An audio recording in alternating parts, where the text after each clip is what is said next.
कैसे हैं आप सब लोग? उम्मीद है खैरियत से होंगे। अल्हम्दुलिल्लाह हमेशा की तरह मंगल वाले दिन मैं आपके साथ मौजूद हूं और हस्बे रिवायत मंगल वाले दिन हमारा शो होता है मेडिकल से रिलेटेड। तो हमारे साथ एक नई पर्सनैलिटी भी होती है मौजूद। मुस्तकिल आप एक ऐड या बहुत सारे ऐड सुन रहे हैं क्रिकेट फीवर के, तो उस पर तो मैं बात नहीं करूंगी क्योंकि आज अभी मैच तो होगा शुरू। लेकिन आज है 23 फरवरी और अगेन मैंने अपना कैलेंडर चेक किया तो मुझे कोई इंटरनेशनल सेलिब्रेशंस तो नजर नहीं आई, मगर जो लोग आज पैदा हुए उन्हें हैप्पी बर्थडे, जिन लोगों की आज वेडिंग एनिवर्सरी उन्हें भी बहुत मुबारक, और अल्लाह ना करे किसी के यहाँ कोई डेथ एनिवर्सरीज हैं तो हमारी बहुत सारी दुआएं कि अल्लाह ताला उन्हें अपनी जवारे रहमत में जगा दे। ये तो हो गई रूटीन की मुबारकबादें और आपसे तबादला ख्याल, लेकिन साथ साथ बात होगी कोविड पे। जी हाँ, ये तो अभी मुसल्लत है और जब तक रहेगा और जब तक इसकी वैक्सीन के मराहिल मुकम्मल नहीं होते, अल्हम्दुलिल्लाह एक बड़ी आबादी के अंदर इसका मरहला तो चलता रहेगा। लेकिन आप सब लोग भी फौरन से फौरन अपने पेरेंट्स हैं या ओल्ड एज आपके घर में कोई लोग हैं तो आप उनके लिए रजिस्ट्रेशन ज़रूर करवाएं और इस वैक्सीनेशन के अमल को जल्द से जल्द मुकम्मल करें। जैसा कि मैंने आपसे कहा कि हमारे साथ एक पर्सनैलिटी मौजूद होती हैं और हम उनसे बहुत सारी बातें करते हैं, लेकिन आज मैं थोड़ी सी आपसे बात करूंगी और वो इस हवाले से कि अब तक मेरे प्रोग्राम में तकरीबन 13 पर्सनैलिटीज आ चुकी हैं और उनका ताल्लुक डिफरेंट वॉक ऑफ लाइफ से है, जिसमें हमारे साथ प्लास्टिक सर्जन भी रहे, हमारे पास जो है रेडियोलॉजिस्ट भी आए, हमारे साथ माइक्रोबायोलॉजिस्ट भी रहे, हमारे पास ऑर्थोपेडिक सर्जन भी आए। बहुत सारी पर्सनैलिटीज से हमने आपकी डिफरेंट मेडिकल फील्ड से रिलेटेड लोगों की हमने आपसे मुलाकात करवाई। लेकिन आज जिनसे मैं मुलाकात कराऊंगी वो कुछ ज़बरदस्त हैं, जो मैंने लास्ट वीक आपसे कहा था कि एक मैं ज़बरदस्त पर्सनैलिटी, और हमेशा ही कहती हूँ क्योंकि मेरे लिए मेरी पर्सनैलिटी हमेशा ही ज़बरदस्त होती है, पर आज की वाकई बड़ी आप सबकी बड़ी फेवरेट होंगी।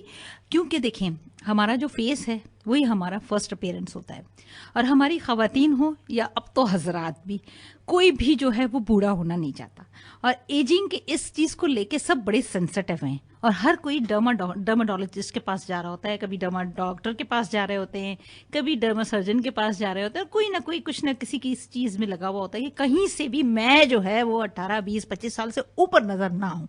और या फिर अगर हमारे बच्चे और बच्चियों में जो पिंपल्स और एक्नी, स्कार्स, ये चीज़ें होती हैं तो वो भी बड़े परेशान होते हैं और अपने फेस को लेके बड़े सेंसिटिव होते हैं। जाहिर है आखिर लोग हमारा चेहरा ही तो देखते हैं, तो बिल्कुल फेस आपका जो है फर्स्ट अपीयरेंस होता है और उसके लिए आप लोगों का वास्ता जो है वो स्किन स्पेशलिस्ट से पड़ता है। तो मैंने सोचा क्यों ना आज मैं अपने प्रोग्राम में एक डर्माटोलॉजिस्ट को शामिल करूं, और मुझे अगेन बड़ी तलाश रही कि मैं किसी फीमेल को लेके आऊँ क्योंकि मेरे शो में तनासब थोड़ा कम है फीमेल्स का, और फिर मुझे मिल गई एक बहुत ही कश्मीरी खातून फीमेल डर्माटोलॉजिस्ट, हिबा सलीम कश्मीरी साहिबा। अस्सलाम वालेकुम। कैसी हैं आप? इंट्रोडक्शन था। और कश्मीर की वादियां हों और उसमें कश्मीरी खवातीन और उनका हुस्न, ऐसे कैसे मुमकिन है कि उनको हम ट्रिब्यूट ना दें? हाउ स्वीट, थैंक यू, जज़ाकल्लाह। हिबा, वैसे तो डर्मेटोलॉजी ऐसी फील्ड है, बड़ी वास्ट है, लेकिन उसकी 4 बड़ी शाखें जो हैं आप लोगों की बड़ी फेमस होती हैं, जिसमें डर्मापैथोलॉजी हो गई या पीडियाट्रिक डर्मेटोलॉजी हो गई या मोहस सर्जरी हो गई या फिर कॉस्मेटिक सर्जरी हो गई। हम सब पे थोड़ी थोड़ी बात करेंगे क्योंकि ये सारी ही चीज़ें हमसे रिलेटेड हैं और हमारे पास बहुत सारे लोग आते हैं और बहुत सारे मेरे भी क्लिनिक पे सवाल हो रहे होते हैं, कुछ हम हल कर रहे होते हैं और बाकी हम आप लोगों की तरफ रेफर कर रहे होते हैं। So welcome to the show. FM 101 की टीम की जानिब से, अपनी जानिब से मैं आपको वेलकम करती हूँ। आपका बहुत शुक्रिया, आप मेरी एक कॉल पे अपनी इतनी बिजी ओपीडी को छोड़ के आई हैं और 2 घंटा हमारे साथ होंगी, तो इसके लिए रियली ग्रेटफुल। अच्छा, थोड़ा सा हमें बताइए कि ये आपने डर्मेटोलॉजी क्यों चुना? क्या पैसा बहुत है?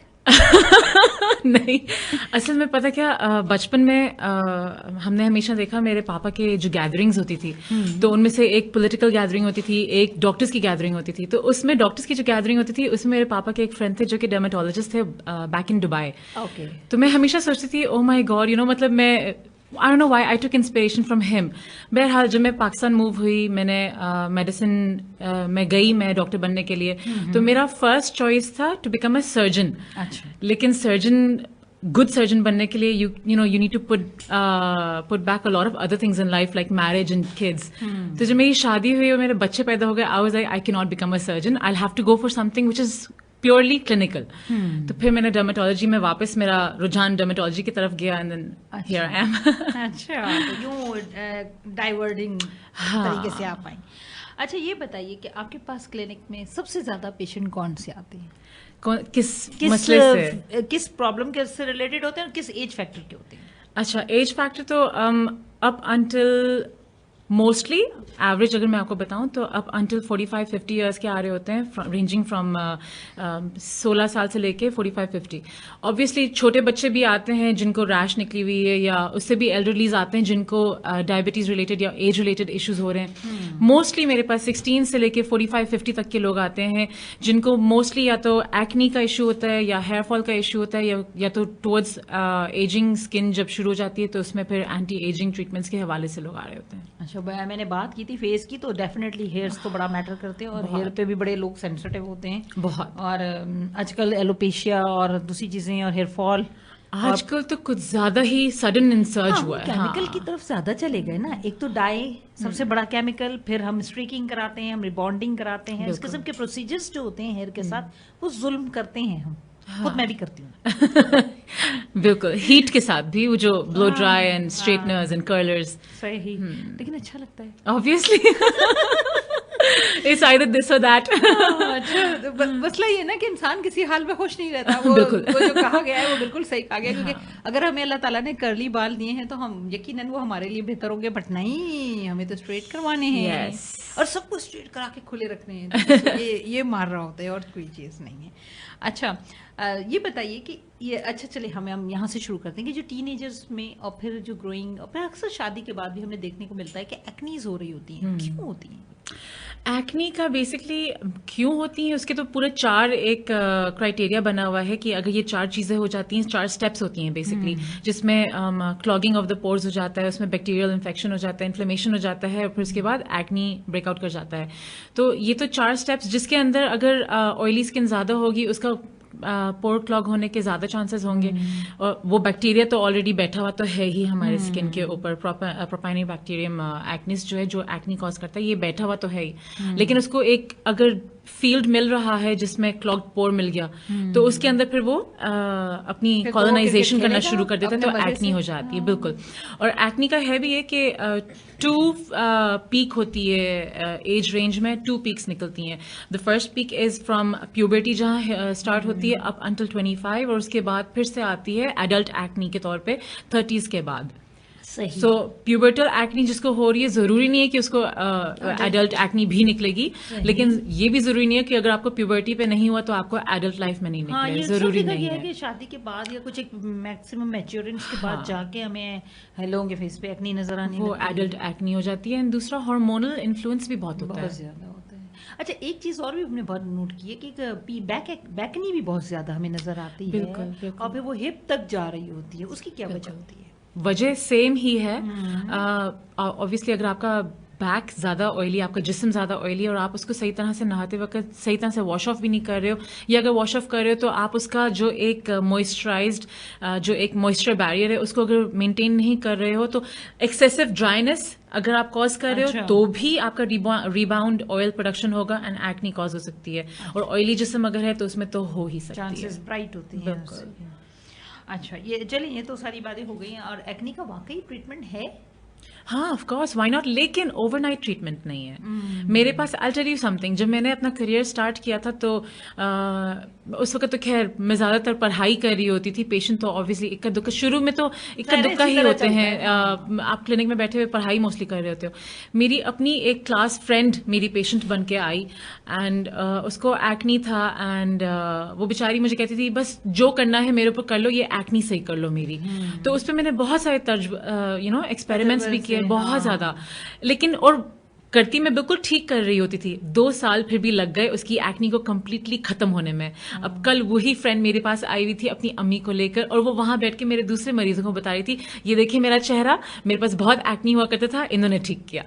तो लेकिन ये कि उसको मैंने पहले बता दिया था कि देखो, पेशेंस, आपको सिर्फ पेशेंट होना है, कंप्लायंट होना है, ओवरनाइट किसी चीज का इलाज नहीं होता। सही बात। तो कभी कभार इतना टाइम भी लग जाता है। 2 साल के बाद she is completely acne free, अल्हम्दुलिल्लाह। अल्हम्दुलिल्लाह। ये देखिए कितनी इतनी बड़ी सक्सेस है ना, और एक पेशेंट भी ठीक हो जाता है तो ऐसा लगता है जैसे हमने बड़ा, बहुत। अल्लाह ताला ने हमसे बड़ा काम ले लिया।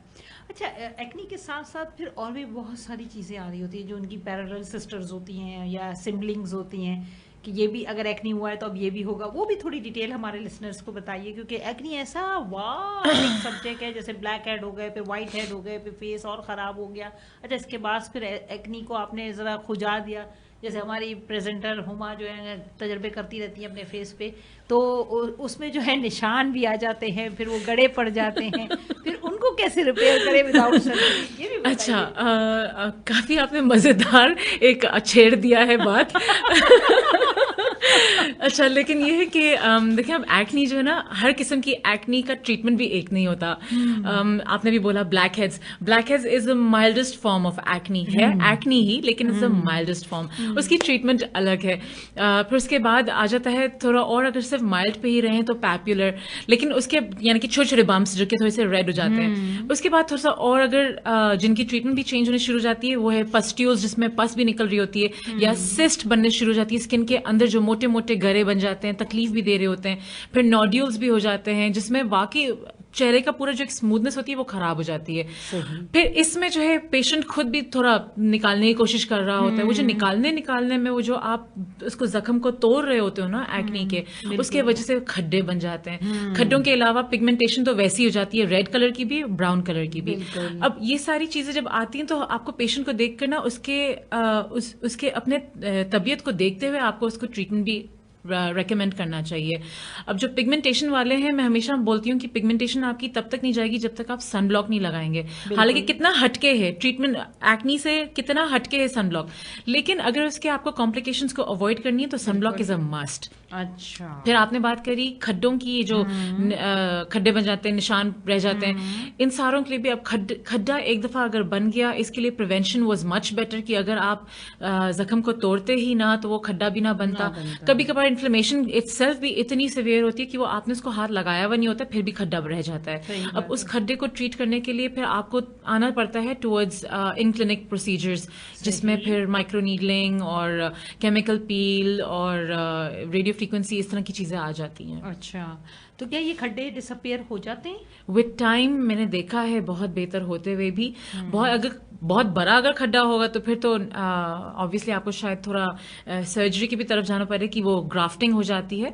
लेकिन जो थोड़े छोटे मोटे होते हैं वो तो काफी हद तक मैंने बेहतर होते हुए देखे हैं क्लिनिक में। ये तो बहुत अच्छी बात है कि एक उम्मीद तो दिलाई आपने लोगों को, और स्पेशली जिनके लिए मैंने बात की उनको के खड्डे ठीक होते हैं। असल में आज वो बैठी हुई है ना सामने, तो मैं उनको छेड़ भी रही हूँ साथ साथ, और बहुत प्यारी बच्ची है हमारी, और मुझसे पहले उनका ही शो होता है, तो अच्छा। मैं बड़ा इसको जो है ना आके बोलती हूँ, ये क्यों बोला, ये क्यों बोला, उस पर डिक्टेशन भी मेरी चल रही होती है। सीनियर्स का काम होता है ना गाइड भी करना। अच्छा, हम शो में तो बातें होती रहेंगी, और डॉक्टर साहबा हम आपसे टिप्स भी लेते रहेंगे, और आपकी पसंद के हम आपको सॉन्ग भी सुनवाएंगे, तो आप भी मजीद सोच लीजिए। अभी तो मैं एक रूटीन जो मेरे शो का सॉन्ग है, जो मैं पहला सॉन्ग यही प्ले करती हूँ, जो हाँ हमारे जो है बहुत सारे, अब मैं नाम नहीं लूंगी, उनको भी पसंद है, तो खैर मैं वो प्ले कर दूंगी।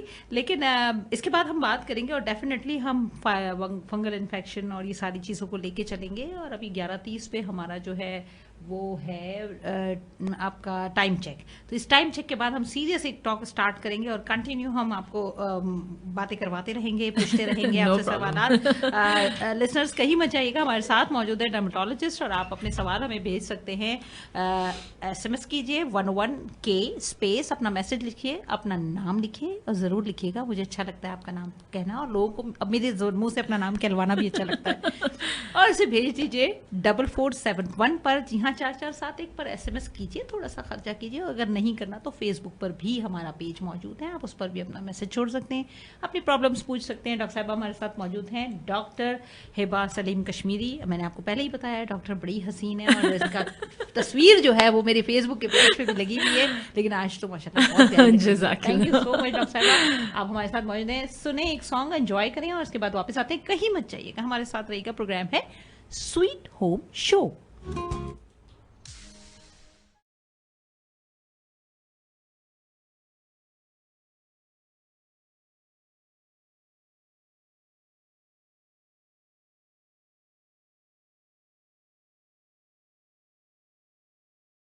मैं हूं डॉक्टर सायरा बानो और आपके साथ मौजूद मेरे साथ मौजूद हैं डॉक्टर हिबा सलीम कश्मीरी साहब, और हम बात कर रहे हैं डर्मेटोलॉजी पे, स्किन पे, आपके फेस पे और आपकी स्किन से रिलेटेड, आपकी जल्द से रिलेटेड सारे अमराज पे, और हम उनसे वक्फे से सारी बातों पे कुछ ना कुछ पूछते रहेंगे। आप हमारे शो में शामिल हो सकते हैं हर तरह से, आपको पता है। आप हमें मैसेज कर सकते हैं, आप फेसबुक के जरिए मैसेज कर सकते हैं, और आपको और भी बहुत सारे तरीके आते हैं हमें हमसे बात करने के। बस कोशिश कीजिए अपने अगर गाड़ी में जा रहे हैं तो अपना रेडियो सेट ऑन कीजिए और उसमें FM 101 ट्यून कीजिए और सुनते रहिए स्वीट होम शो। जी मैडम, आपको एक बात और भी पूछनी थी कि आप जो हैं ये बताइए हमें कि एक्जिमा और डर्मेटाइटिस ये सारी क्या है? इतनी मुश्किल ज़बान, हम डॉक्टर के पास जाते हैं, डॉक्टर कहते हैं भाई आपको तो डर्मेटाइटिस हो गया है, अरे नहीं ये तो एक्जिमा है, अच्छा ये पिम्फिगरस है, ये शेंगल्स हैं, ये मतलब इतनी मुश्किल बड़े फंगल इन्फेक्शन, अच्छा कहीं ना कुछ ना मिला तो फंगल इन्फेक्शन चिपका दिया, तो ये क्या होते हैं? थोड़ा सा सबको ब्रीफ कर दें। ठीक है। अच्छा, एक्जिमा इज बेसिकली दो तरह के होते हैं, ठीक है ना। एक होती है जो इम्यून की वजह से हो रही होती है, सही। एक होती है जो एक्सटर्नल फैक्टर्स की वजह से हो रही होती है। अब वो जो इंसान ऑलरेडी जिसकी जल्द हसास होगी, जिसे हम एटोपिक कहते हैं, तो उसके अंदर एक तरह की हो रही होती है, और दूसरी तरह जो एक्सटर्नल फैक्टर्स वाली है वो किसी में भी हो सकती है, आप में, मुझ में, उनमें, किसी में भी हो सकती है।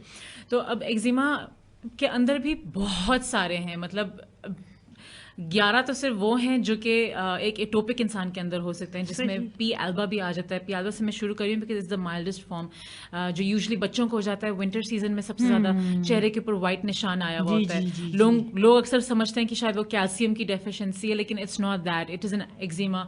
बिल्कुल छोटी सी सिंपल ट्रीटमेंट के साथ वो सही हो जाता है। अच्छा, इसके अलावा फिर काफ़ी सारी इसी की तरह आ जाती है। सेबोरिक डर्मेटाइटिस हो गया। Dermatitis is basically another name for eczema. तो डर्मेटाइटिस बोल लो या एक्जिमा बोल लो, बात सारी एक ही है। सेबोरिक जितने बड़े डॉक्टर के पास जाते हैं उतनी बड़ी टर्म यूज होती है। I don't know about that, लेकिन ये कि मैं कोशिश करती हूँ कि मैं अपने पेशेंट्स को बहुत ही मुतमईन कर दूँ, बिल्कुल सिंपल लैंग्वेज में समझा दूँ, उनको ज़्यादा डराती नहीं हूँ, क्योंकि आई थिंक वो डर जो है ना, आपका शायद मर्ज इतना बड़ा नहीं होता जितना आपका डर आपको मार देता है। तो फिर डैंड्रफ, जो सेबोरिक डर्मेटाइटिस है, बेसिकली इसका प्लेन अल्फाजों में डैंड्रफ कहलाया जाता है।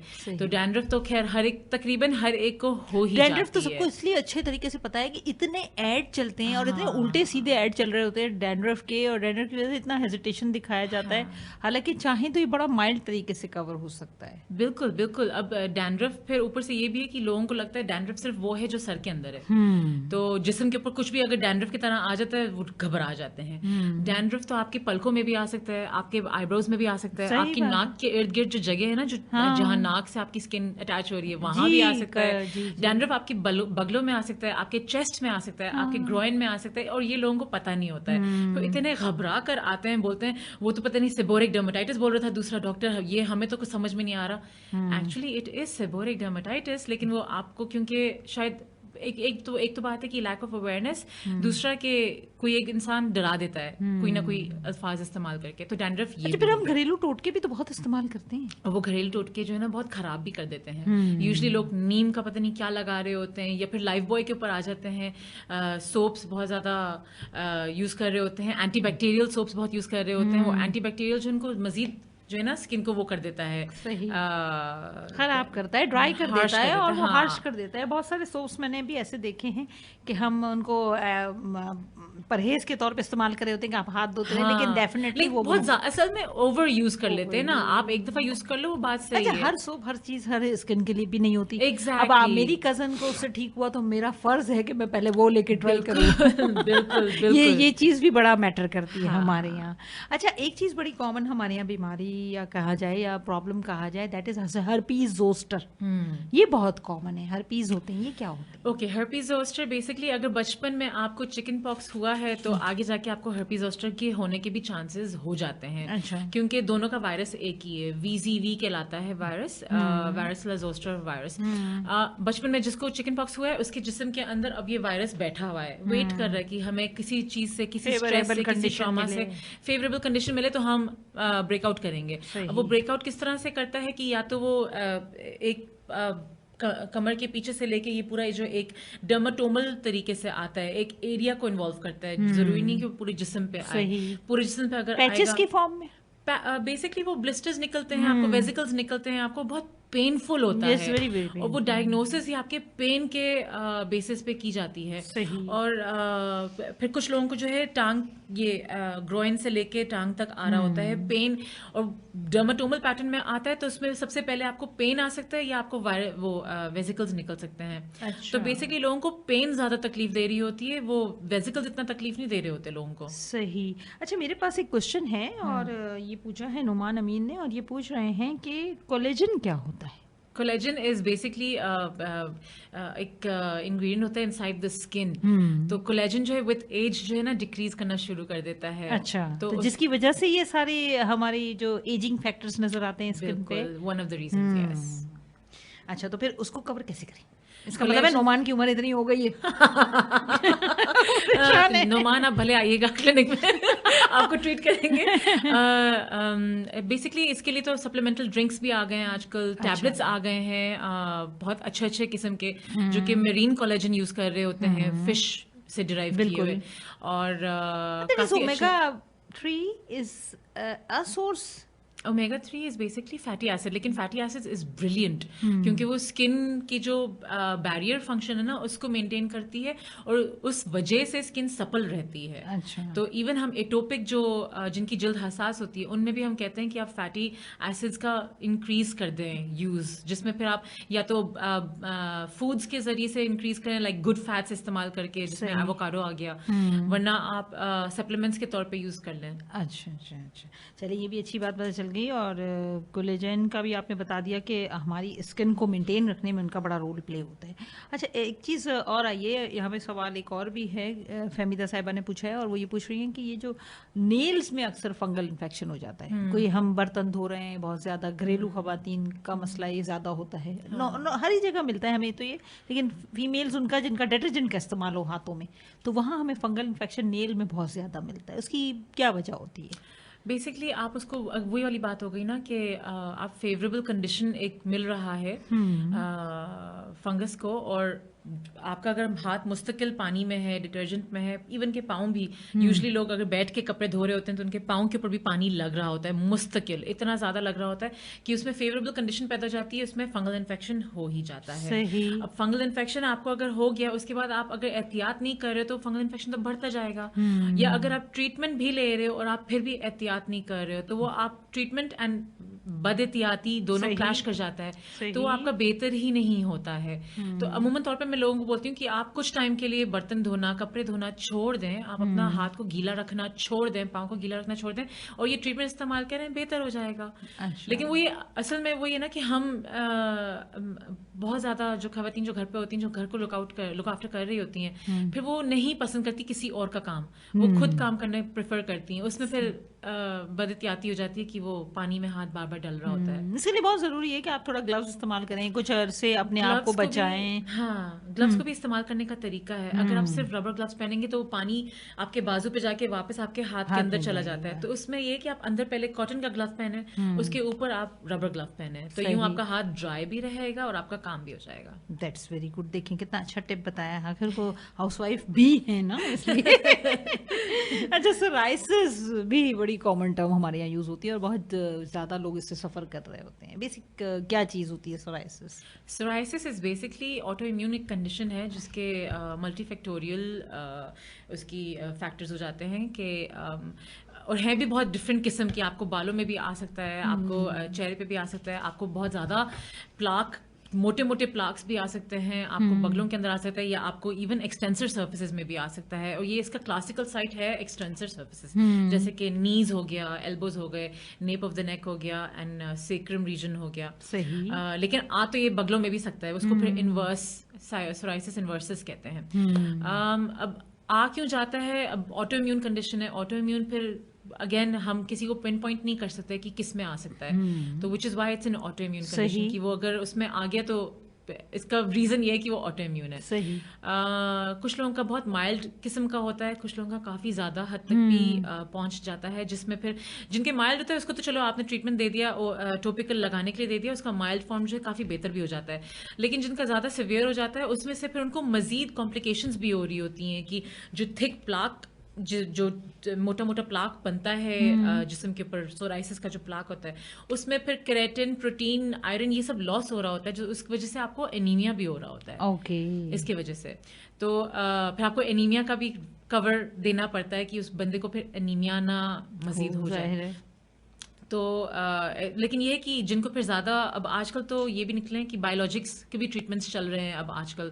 हर कोई नहीं कर रहा है, लेकिन it's an option, very expensive option, but it's there. अब खास तौर पे एक मतलब वो लड़की, क्या चीज है बायोलॉजिक? बायोलॉजिक इज बेसिकली जो बायोलॉजिक नया ड्रग इन्होंने जो निकाला है,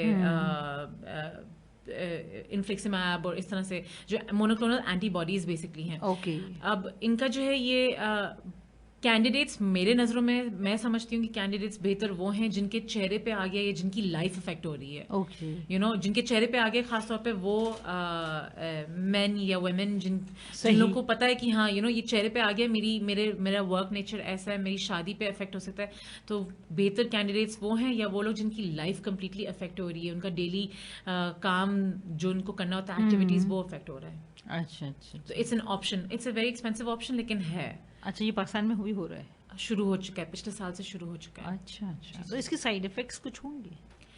अभी तक तो कोई ऐसी रिसर्च भी कंप्लीट अभी नहीं नया हुई। तो किया है, मतलब नया शुरू किया है, इसकी सारी पूरी प्रेजेंटेशंस भी इन लोगों ने मतलब जिन्होंने निकाली हैं ये ड्रग्स, उन्होंने ये प्रेजेंटेशंस भी डॉक्टर्स तक पहुंचा दिए कि अब आप अपने तरीके पे अच्छा सा इसको रिसर्च करके फिर आप देना शुरू कर दें।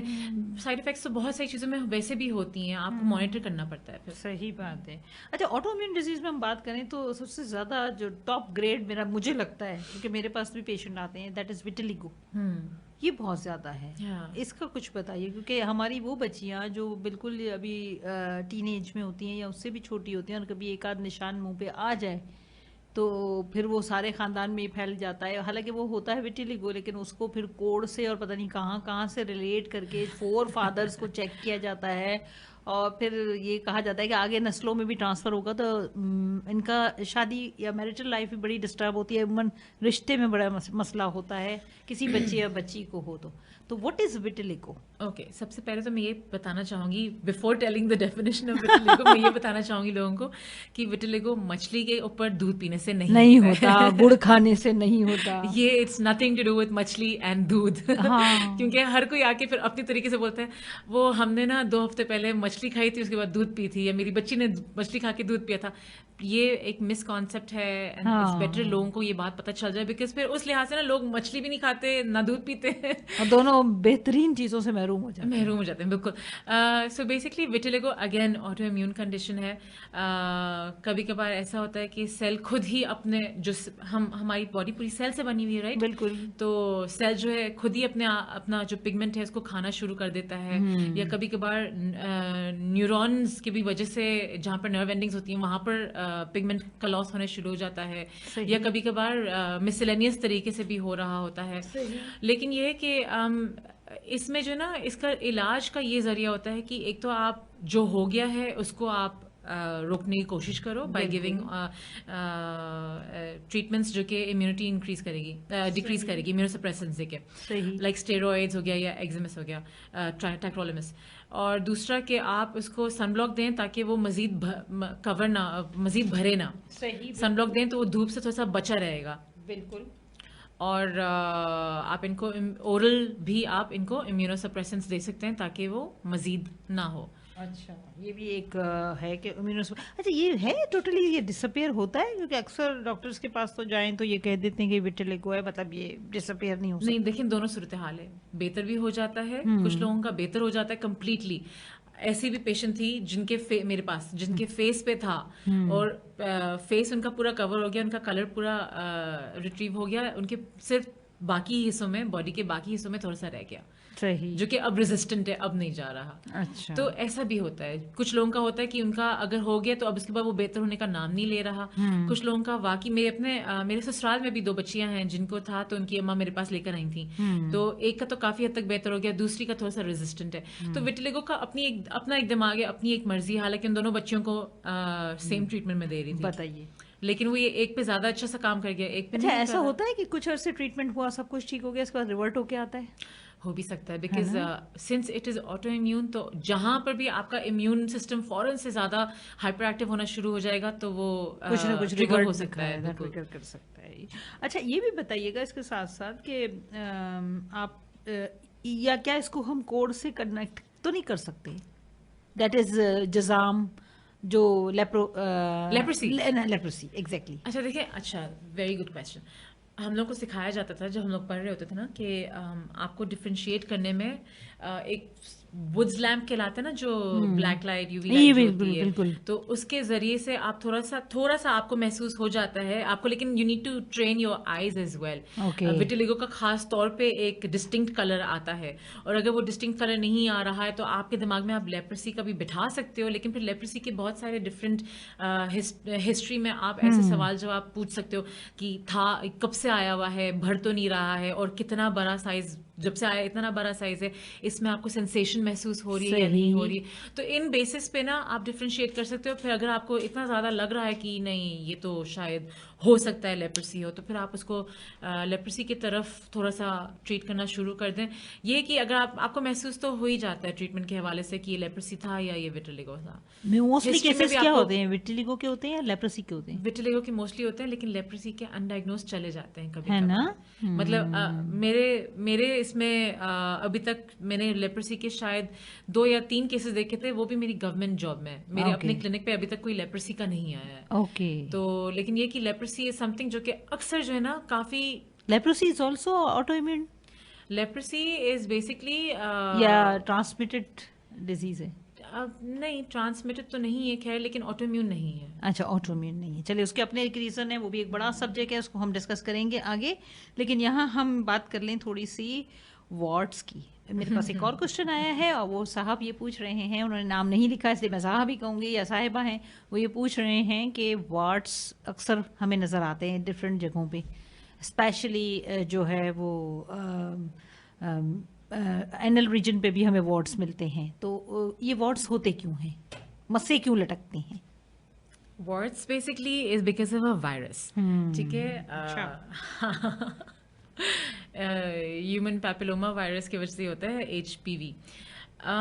और ये कहीं पे भी आ सकता है, एंड इसकी जो अगर जैसे कि कांटेक्ट मेरा हुआ है आज, तो जरूरी नहीं है कि मुझे कल निकलेगा, हो सकता है कि मुझे 10 साल बाद निकले। अच्छा, इतनी बड़ी इसकी हो सकती है जो एक पीरियड होता है जिसमें अच्छा सर्वाइवल इसका जो बैठे रहेगा। ओके, इट्स पॉसिबल कि मुझे 10 साल बाद निकले। दूसरा, अगर आपको स्किन आपकी ब्रोकन हुई है और वहाँ पे आपका कांटेक्ट हो गया विद समवन जिसको वॉट हुआ था, तो उसको तो डेफिनेटली फिर वायरस इनॉक्यूलेट कर जाता है, ठीक है। दूसरी बात, और वायरसेस ख़ास तौर पे ऐसी तरीके से, जो आपने अभी कहा कि एनल वार्ड्स, वो काफ़ी हद तक एक जहाँ वायरस लगेगा बेसिकली, अच्छा, मतलब जहाँ उसका कांटेक्ट हो जाएगा वो फिर फैलता चला जाएगा, या जहाँ उसको शक्ल मिली फेवरेबल वो वहीं पे अपना नमूदार हो जाता है। बिल्कुल बिल्कुल।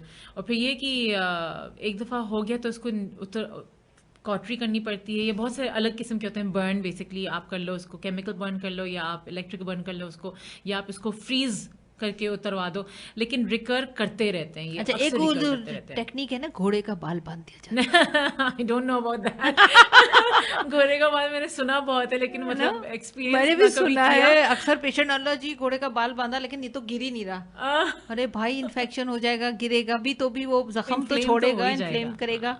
लेकिन भाई वो सुनते हैं तो हमने, वैसे सबसे बड़ी बात तो सवाल ये है, घोड़ा बाल तोड़ने कैसे देता है?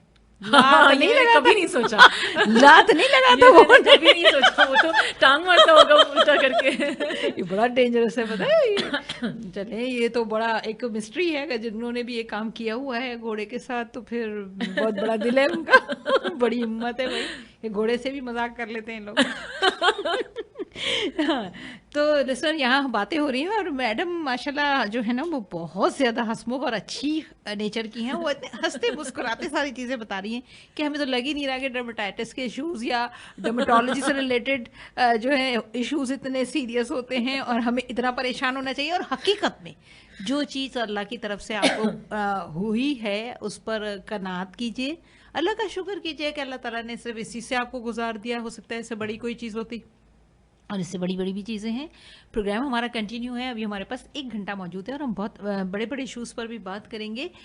लेकिन इस वक्त हम मैडम की पसंद का एक सॉन्ग भी प्ले करेंगे, लेकिन इससे पहले हम आपको बता दें कि आप हमें मैसेज कर सकते हैं 101 के स्पेस दीजिए, अपना मैसेज लिखिए, अपना नाम लिखिए और इसे भेज दीजिए 4471 पर।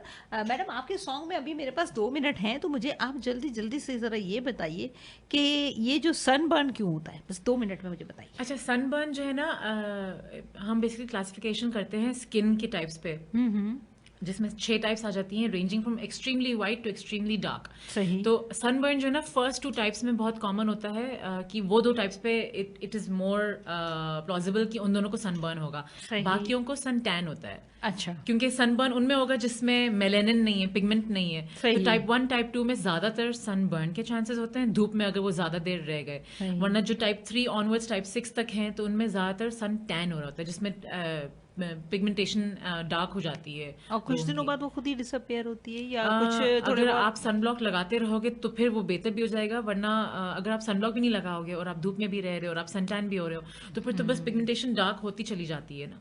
अच्छा, एक क्वेश्चन मेरे पास आया है फौजिया का, और वो ये पूछ रही है कि इनके हाथों पर, क्योंकि वो ड्राइव करती हैं तो बहुत ज़्यादा ये इतने पोर्शंस जो होते हैं वो काले हो जाते हैं, ज़रा उस तक सन टैनिंग हो रही होती है, तो इसके लिए कोई इमीडिएट सनब्लॉक, अब देखो फौजिया इस पे तो हम फीस लेंगे इमीडिएट, हमारे पास कोई जादू की छड़ी नहीं है। सनटैन ना it takes at least 3 months to fade away, जो मैंने एक्सपीरियंस में अपने देखा है। वाओ। ठीक है ना, अगर आप मतलब हाँ you need to avoid the risk factors जो जैसे कि सन एक्सपोजर।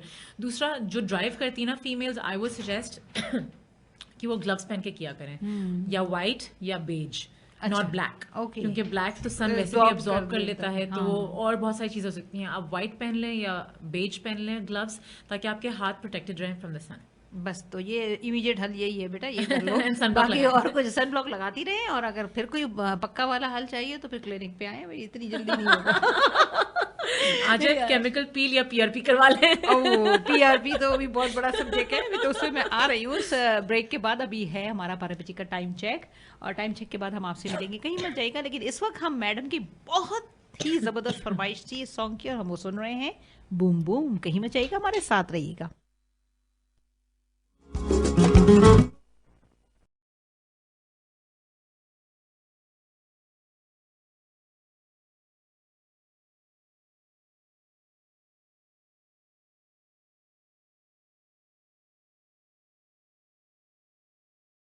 शो मैं हूं डॉक्टर सायरा बानो, मेरे साथ मौजूद हैं डॉक्टर हिबा सलीम कश्मीरी साहिबा, और हम बात कर रहे हैं डर्मेटोलॉजी पे, स्किन पे और जिल्द से रिलेटेड अमराज और उन पर। और सबसे ज़्यादा जो अब मुझे पुशअप आ रहा है कि भाई खुदा के लिए सबको छोड़ के ये बताओ कि जो ये रिंकल्स हो जाते हैं, ये फेस पे जो जॉस पे जो लाफिंग लाइंस हो जाती हैं, और बहुत जल्दी हम लोग जो है एजिंग की तरफ जाने लगते हैं, ख़वातीन जो कि बिल्कुल नहीं चाहती कि 20 साल से ऊपर जाएं। ये और बात है कि जैसे जैसे बच्चे होते हैं या फिर एज होती है तो फिर एजिंग फैक्टर नुमाया होता है। किसी का बहुत जल्दी होता है, कोई मेरी तरह बड़ा यंग लगता है। इस पर हमने गौर नहीं किया कभी, लेकिन वजह ये है कि अल्लाह ताला की ये भी एक बहुत बड़ी नेमत है। अपनी एज को एज के साथ एंजॉय कीजिए। अगर एजिंग की चीज़ें आप एंजॉय करते हैं तो ये भी बड़ा एक ब्यूटी है औरत की, मर्द की, कि आप अपनी एज के साथ चल रहे हो। तो अब हर कोई मेरी तरह नहीं होता, लेकिन मैं फिर भी आपको बता दूंगी, मेरे साथ मौजूद हैं डॉक्टर साहबा, और मैं पूछूंगी इनसे कि ये रिंकल्स इतनी जल्दी और स्पेशली ख़वातीन हमारी बहुत ज़्यादा इफेक्ट होती हैं, क्यों? अच्छा, इसका बहुत ही एक ऑब्वियस सा आंसर है कि खवातीन, एक तो lack of awareness of sunblock, और दूसरा कि खवातीन हमारे यहाँ किचन्स के अंदर जो है बस स्लेव अवे कर रही होती हैं हर वक्त चूल्हे के आगे खड़े होके, एंड मोस्ट ऑफ द खवातीन जो है इवन सनब्लॉक भी नहीं लगाती हैं। तो आपने ना सनब्लॉक लगा रही हैं, ना आप मॉइस्चराइजर, आप अपनी स्किन का ख्याल नहीं रख रही हैं, और आप चूल्हे के आगे काम की जा रही है, जो इवन जो हीट निकल रही होती है एक चूल्हे की, वो भी आपकी स्किन को एज कर रही होती है। सही।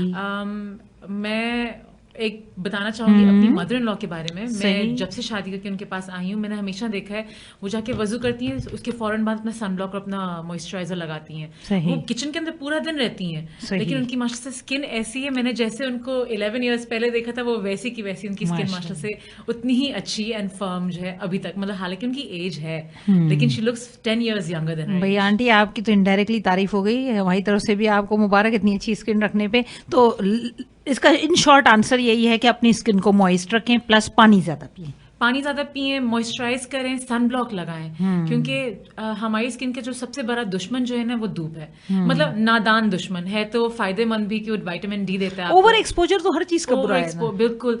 लोग बीच पे जाते हैं और सनब्लॉक नहीं लगाते हैं, मोस्टली लोग क्यों नहीं लगाते हैं, वो पूरा व्हाइट हो जाता है भाई, तो that is going to protect you. तो आप लगा कर जाओ। तो ये फिर 2 दिन तक नजर नहीं आ रहा होता है चेहरा, अंधेरे में बड़े मसले होते हैं, ढूंढना पड़ता है। तो ये भी ज़रूरी है। देखिए प्रोटेक्शन तो अल्लाह ताला ने हमें सारी चीज़ें बता दी, एक दिमाग दिया है, अपनी चीज़ों का ख्याल तो आपने ही रखना है ना। चीज़ें तो अल्लाह ताला ने सबको बेहतरीन से बेहतरीन दी हैं, अल्लाह का बहुत शुक्र है। बस इसकी प्रोटेक्शन हमें करनी है।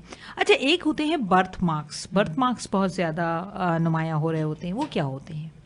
Birth marks basically in the course of the जो बेबी जो फॉर्म हो रहा होता है उस कोर्स के दौरान कभी कभार कुछ रोग मेलानोसोम्स जो हैं चले जाते हैं, मेलानोसाइट्स चले जाते हैं, वो जाके ना एक जमघट्टा बना लेते हैं। तो वहाँ पर वो जो है as a form of a birth mark निकल आता है।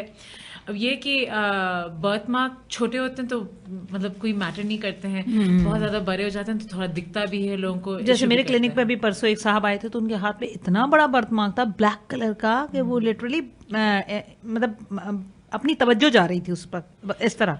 अब ये सोचें, हाथ पे आप कह रही हैं, हमने तो बच्चे भी देखे हैं जिनकी इतने से लेके यहाँ तक पूरा ट्रंक इन्वॉल्व हुआ हुआ है। जी जी। उसका नाम ही बेसिंग ट्रंक निवस है। क्यों? और फिर इतना थिक होता है, डार्क ब्लैक होता है, कुछ में से तो इवन बाल भी निकल रहे होते हैं। हाँ जी, ये भी एक तो ये कि हाँ वो ये अल्लाह की शान, कौन सी चीज किस तरह से क्यों उन्होंने बनाई है अभी तक तो हमें मुकम्मल no reason, this is also obviously it's preordained, लेकिन ये है कि वो ये खत्म करने के लिए भी लेजर भी अब इजाद कर दिए गए हैं कि लेजर से काफी हद तक, लेकिन not everyone can afford it. हाँ, ये बात तो है। लेकिन ये कि बस नोबडी नोस एग्जैक्टली क्यों अल्लाह ताला ने ऐसा क्यों बनाया, लेकिन कोई ना कोई तो वजह होगी इसमें भी।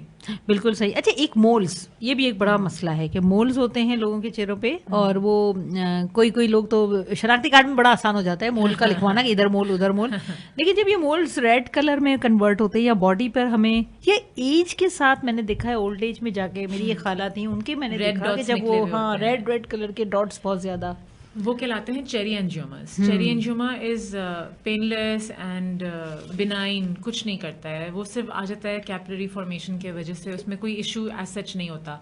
मुझे इनफैक्ट चेहरे पे एक निकला हुआ है, बिल्कुल छोटा सा है, बिल्कुल हल्का सा है, लेकिन ये कि निकला हुआ है, नया निकला है। हाँ, चले तो इसके लिए बेफिक्र हो जाएं और इसे खुरेचे ना, इसे तोड़े ना, इसमें कोई लगाए ना, ये एक बिनाइन चीजें। चाहो तो कॉटरी करवा सकते हैं, यानी कि इलेक्ट्रिकल बर्न के जरिए से, लेकिन इट्स बिनाइन, कुछ करता ही नहीं है। अगर जिस्म पे है तो फिर कोई जरूरत ही नहीं, नाम दे दें। हाँ, बल्कि ये आपको काम आएगा, आपकी शनाख्ती कार्ड की अलामती तौर पे भी काम आएगा बहुत ज्यादा। अच्छा, एक बहुत बड़ी चीज़, बहुत ज़्यादा जो फिक्रमंदी वाली चीज़ है, दैट इज़ ओबेसिटी। हमारे यहाँ वज़न बहुत ज़्यादा है जिसके बेशुमार रीज़न्स हैं, डायबिटीज भी वन ऑफ द रीज़न, इसके अलावा फैमिली टेंडेंसी है, फिर माशाल्लाह जंक फूड का इतना कॉमन रिवाज, हम भर भर के खाना खाते हैं और शादियों में जाके तो हम भूल जाते हैं कि पेट हमारा है, खाना किसी और का है लेकिन पेट हमारा है। तो जब हम ये सब चीज़ें कर रहे होते हैं, फिर आके हम सो रहे होते हैं, बड़ी अनहेल्दी लाइफ स्टाइल हमने लिए हुए हैं।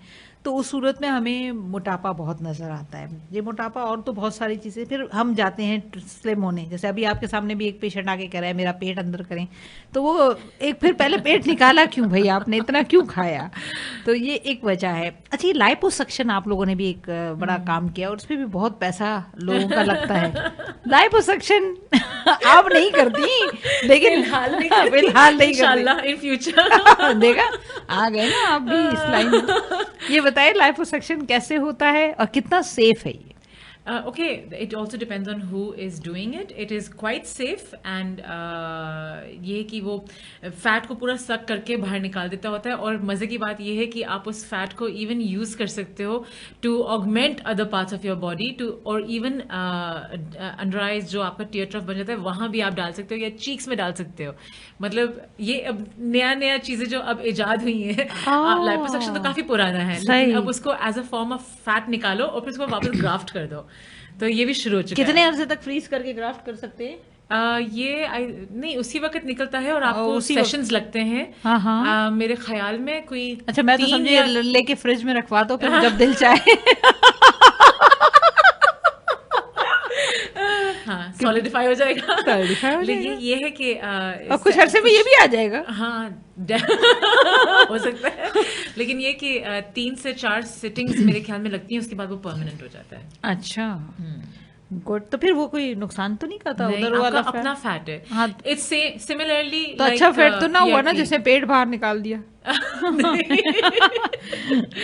आपका अपना फैट है तो इट्स कोई वो भी नहीं होगा जैसे हाँ, कि फॉरेन बॉडी से सेफ हुआ तो कभी कभार फॉरेन बॉडी से आपकी बॉडी अपना होता है, मारता भी है तो छांव में बिठा के मारता है। तो वो जो है आपका अपना चीज है, आपकी अपनी चीज आपको अटैक ही नहीं करेगी।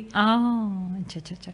तो ये लाइपोसक्शन कितना सेफ है? जो लाइपोसक्शन कराते हैं लोग, पेट अंदर करवाते हैं, तो मैंने देखा है उसके बाद उनके कॉम्प्लिकेशंस कुछ ना कुछ चल ही रहे होते हैं। लाइपोसक्शन रिलेटिवली सेफ है, it's quite safe. In fact liposuction भी कितने केजी तक का वजन कम हो जाता होगा लाइपोसक्शन से?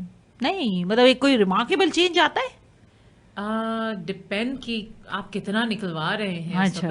लेकिन जो कर रहा होता है ना, ये उसके प्लान के मुताबिक डिपेंड करता है कि वो कितना उस वक्त प्लान कर। चलिए, ये इतना सारी बातें मैं सर्जिकल की तरफ चली गई है। आप हैं डर्मेटोलॉजिस्ट और आपसे तो हमें बात करनी चाहिए जो इमीडिएट आप लोग जो क्लिनिकल साइड पे देखते हैं, और ओबेसिटी के अलावा जो आप फेस लाइन पे चले हम वापस आते हैं, ये ज़्यादा इंपॉर्टेंट टॉपिक है आजकल। ये PRP हो रहा है या जो है पीलिंग हो रही है, ये तरह एक पूरा डिटेल बताइए हमें कि किस तरह शुरू करते हैं। मैं समझे आपकी क्लिनिक पे आई और मुझे अपने फेस पे जो है ये लाइन्स ख़त्म करवानी है, तो उसके लिए मुझे क्या करना होगा सबसे पहले? अच्छा, सबसे पहले तो ये है कि मैं ऐसा करती हूँ, मेरे पास पेशेंट आता है ना, तो पेशेंट बोलता है मैं आपके सामने बैठी हूँ, बताएं आप क्या करना चाहेंगी। तो मैं हमेशा बोलती हूँ मैं कुछ नहीं करना चाहूंगी, आप मुझे बताएं आपको बॉदर क्या कर रही है।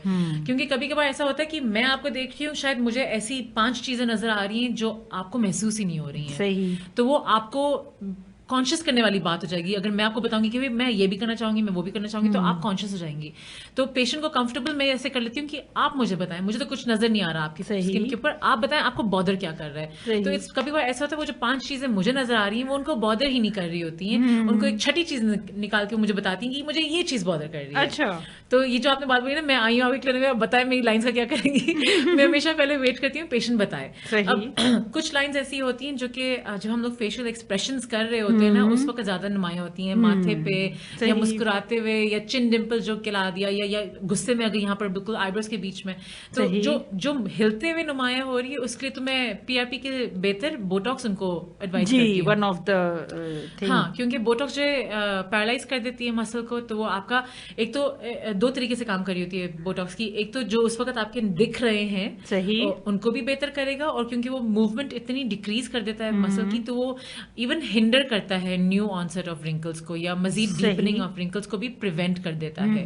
तो जो लाइंस की आपने बात की उनके लिए मैं यूं कर रही होती हूँ। अच्छा। दूसरी लाइंस जो आप कह रही हैं, लाफ लाइंस हो गए या मैरिनेट जो होंठ नीचे की तरफ गिर रहे होते हैं, उनके लिए जो है मोस्टली या इवन टीयर ट्रफ अगर ज्यादा डीप होता है आईज के नीचे, तो उसमें फिलर काम कर रहा होता है। फिलर भी काफी सारे लोग जो है बहुत डर जाते हैं फिलर से, लेकिन ये फिर उसमें काउंसलिंग में आ जाता है कि आप पेशेंट को किस तरह से काउंसिल करते हो, सेफ्टी के हवाले से, प्रोसीजर के हवाले से, क्योंकि आजकल तो नीडल्स का भी फियर बहुत होता है लोगों को। सही।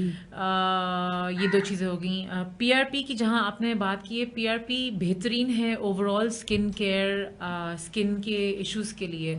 सन टैन हटाता है पीआरपी। पीआरपी फाइन लाइंस को भी डिसअपियर करवाने में मदद करता है, बिकॉज पीआरपी जाके बेसमेंट मेम्ब्रेन जो स्किन की जो बिल्कुल बेसिक लेवल है उधर जाके उनको बोलती है कि भाई अपनी स्किन को अच्छी टगरी और अच्छी स्ट्रांग बनाओ। तो वहां से जब नया स्किन निकलना शुरू होती है, स्किन काफी अच्छी हद तक निकल रही होती है, इवन टोन हो जाती है स्किन की, टैन को भी रिड कर लेता है, फाइन लाइंस खत्म हो जाती हैं, फर्म एंड प्लम्प कर देती है स्किन को, पिगमेंटेशन को भी हेल्प करता है। सबसे बेहतर वाली चीज कि acne, active acne and acne के वजह से जो रेड मार्क्स रह जाते हैं, इन दोनों चीजों को भी बहुत अच्छी तरीके से हेल्प करती है पीआरपी। करते किस तरह से, आपने शुरू में जो बात बोली, ये स्टेप 1 से आप करते किस तरह से, तो मैंने अपने इंस्टाग्राम पे एक इनफैक्ट कॉमिक बनाया हुआ है कि पेशेंट आके बोलता है पीआरपी अगर करवाएंगे तो पहला स्टेप क्या है, तो मैं बोलती हूँ wait, I have to draw your blood. मैं बकायदा ब्लड ड्रॉ करके मैंने दिखाया हुआ, रेड कलर का एक ड्रॉप बना हुआ। तो ये कॉमिक मैंने अपने इसमें डाला हुआ है कि ह्यूमर भी जरूरी होता है, बहुत जरूरी है। लाइटर मोड पे जितनी चीज जाती है ना, मैसेज भी प्रॉपर कन्वे होता है। हाँ। और पेशेंट रिलैक्स रहता है, वो पहले ही परेशान आ रहा होता है। बिल्कुल। अब क्योंकि most people have a fear of needles का बहुत ज्यादा लोगों को होता है डर। तो ये कि सबसे पहले जब वो पेशेंट आता है, मैं पूछ लेती हूँ आपने नाश्ता वाश्ता अच्छे से किया है, पानी पिया है, फिर उनका ब्लड ड्रॉ किया जाता है। मैं खुद करती हूँ यूजुअली, अगर मैं नहीं होती तो फिर मेरी स्टाफ कर लेती है। उसको स्पिन करते हैं हम सेंट्रीफ्यूज मशीन में, और जो प्लाज्मा अलग हो जाता है उसका, हम उसको एक्सट्रैक्ट करके वापस इंजेक्ट कर रहे होते हैं। ये जिसको डर लग रहा होता है इंजेक्शंस, इतने मल्टीपल इंजेक्शंस से फिर उनका माइक्रो नीडलिंग के जरिए उनके स्किन के अंदर वापस हम डाल रहे होते हैं। ये हो गया पीआरपी का। केमिकल पील मेरी बहुत फेवरेट प्रोसीजर है करने के लिए, बिकॉज बहुत ही कम ड्यूरेशन में, बहुत ही कम प्रोसीजर टाइम में आपका बहुत ही अच्छे रिजल्ट्स आ जाते हैं। डिफरेंट किस्म होते हैं केमिकल पील्स के। आपको बेसिकली क्लिनिक के अंदर ये करना होता है कि आप स्किन को डिग्रीज करते हैं, फैट हटाते हैं, जो एक फैटी लेयर पड़ा होता है ना, ऑयल का, पोल्यूशन का, पूरा जो एक ऑयली सीबम पड़ी हुई, उसको साफ करके बिल्कुल ड्राई स्क्वीकी क्लीन करके फिर हम केमिकल पील का एक लेयर लगाते हैं, और न्यूट्रलाइज करने की जरूरत है तो न्यूट्रलाइज करते हैं, नहीं की जरूरत है तो वैसे ही उसको कितने दिन में होता है ये procedure? For time on the spot? It takes 15 minutes. हाँ, लेकिन उसको ना पीलिंग में तो टाइम लगता है। नहीं, मैं आपको उससे पहले भी बता रही हूँ कि आपको स्किन को पहले प्रिपेयर भी करना होता है, क्योंकि Pakistani skin is prone to developing pigmentation. तो मैं तो यूजुअली, कुछ पील्स ऐसी होती है आपने उसी वक्त कर लिया, नॉट एन इशू। कुछ पील्स जो ज्यादा स्ट्रॉन्ग डेप्थ की होती हैं, आप 2 हफ्ते के लिए मैं तो प्रिपेयर करवाती हूँ स्किन को। अब आपने कहा कि कितना टाइम में आपकी स्किन पील ऑफ करके अच्छी हो जाती है, डिपेंड करता है आपने पील कौन सा यूज किया है। अच्छा, अगर मैं बात करूं सैलिसिलिक एसिड की पील की, तो इट्स बेहतरीन for black heads and white heads and वो जो बम्प्स आ जाते हैं उसके लिए वो बहुत बेहतरीन है। तो with in 2 to 3 days smooth होना शुरू हो जाती है। उसमें पीलिंग एज सच वाज़ेह फर्क नहीं नजर आता पीलिंग में, लेकिन स्मूथ होनी शुरू हो जाती है। ऐसा तो नहीं ना पीलिंग करा के घर जाएं तो भाई लोग पहचानने से इनकार करते हैं कि कौन आ गए? वो डिपेंड करता है। जैसे कि कभी कभार मैं प्लान ऐसा बनाती हूँ पेशेंट्स का कि मैंने 2 पील्स यूज किए हैं, तो उसमें फिर ज्यादा रेड भी हो सकती है, उसमें स्कैब भी फॉर्म हो सकता है। तो वो पूरा काउंसलिंग में मैं बता देती हूँ कि भाई आपने ये एक्सपेक्ट करना है, आपका डाउन टाइम इतना है, आप 2 दिन तक चूल्हे के आगे नहीं जाएंगी, स्कैब बन सकता है। तो वो पेशेंट्स काफी, मतलब एक दफा आपने उनको बता दिया ना कि एक्सपेक्ट क्या करना है। काउंसलिंग तो बहुत जरूरी है। हाँ, कभी कभी ऐसा भी होता है कि मैं बता देती हूँ कि देखिए इट्स पॉसिबल आपकी स्किन पील करती रहे, छिलके उतरते रहे फॉर द नेक्स्ट 10 days, और किसी का पील नहीं करता तो उस पर भी परेशान हो जाते हैं, स्किन पील नहीं करी हमारी। तो काउंसलिंग इसमें फिर बहुत काम आती है। हम बोल देते हैं कि भाई it is one of the things to expect, लेकिन जरूरी नहीं है कि हर कोई पील, उसकी स्किन हर कोई पील करे। सही, बहुत अच्छा, और बड़ा सेफ, और मेरा ख्याल है बड़ा time, less of the time में होगा। हाँ, बहुत छोटा सा प्रोसीजर है और काफी इफेक्टिव है, कंसिडरिंग कि रिजल्ट आपको कितना अच्छा दे रहा है। छोटे से वक्त में काफी अच्छा रिजल्ट आपको दे देता है। अच्छा, चलें, ये तो सारी बातें हो गई। अच्छा, एक come back to the vitiligo और लेप्रोस्कोपी, जरा सा ये बता दीजिए कि एक होता है वाइटनिंग का कोई इंजेक्शन, जो पैचेस होते हैं उसको रिमूव करने के लिए कोई वाइटनिंग के इंजेक्शंस लगाए जाते हैं, पैचेस को रिमूव करने या के अपना लिए, डिस्कलरेशन को खत्म करने के लिए हाँ, कंप्लीट इंजेक्शन लगा दिया जाता है जिससे कलर पूरा यूनिफॉर्म हो जाता है। विटिलिगो की बात कर रही हैं या वाइटनिंग इंजेक्शंस की बात? नहीं, विटिलिगो। विटिलिगो की बात कर रही हैं तो विटिलिगो में भी इंजेक्शन लगते हैं ना? नहीं, विटिलिगो में अगर आप सेम टोन नहीं की जाती? नहीं तो आप उसको प्योर वाइट नहीं करते हो ना, उसमें तो आप क्रीम्स दे देते होते हो। अगर जैसे कि आपका 95% ऑफ द बॉडी विटिलिगो के तौर पे इफेक्ट हो गई है, आपका इतना सा हिस्सा रह गया है, तो आप उतने अब आप 95 को नहीं आप ट्रीट करना चाहोगे, फिर आप वो जो थोड़ी सी पिगमेंटेशन रह जाती है उसके लिए फिर आप काफी सारे हमारे पास ट्रीटमेंट ऑप्शंस होती हैं। आप डीपिगमेंटिंग क्रीम्स दे दें, ब्लीचिंग क्रीम्स दे दें, उससे वो उतना एरिया जो है वो भी वाइट हो जाएगा, लेवल बदल लेगा। लेकिन अगर आपका है विटिलिगो का ही इतना छोटा सा पैच है, आपकी 95% of the body is completely normal वाला कलर, तो आप उसको जो है पिगमेंट करवाने के लिए भी कोई क्रीम्स होती हैं जो आपने वो लगाई और आपने धूप में लेके बैठ गए थोड़ी देर के लिए कि वो बेसिकली टैनिंग का जो तरीका होता है, हाँ। आप उसको वो करवा रहे हैं। और इन क्लिनिक जब आप ये करते हो तो उसका नाम है पूवा। पूवा, ठीक है ना, पूवा या PUVB, UVA UVB को यूज करते हुए, या आप वो जो बेसिकली जो P है ना, इट स्टैंड्स फॉर सोरेलिन। सोरेलिन जो है वो सन से सेंसिटिव होता है, तो वो कॉज कर देता है वहां पे पिगमेंटेशन, तो वहां पे पिगमेंटेशन हो सकती है।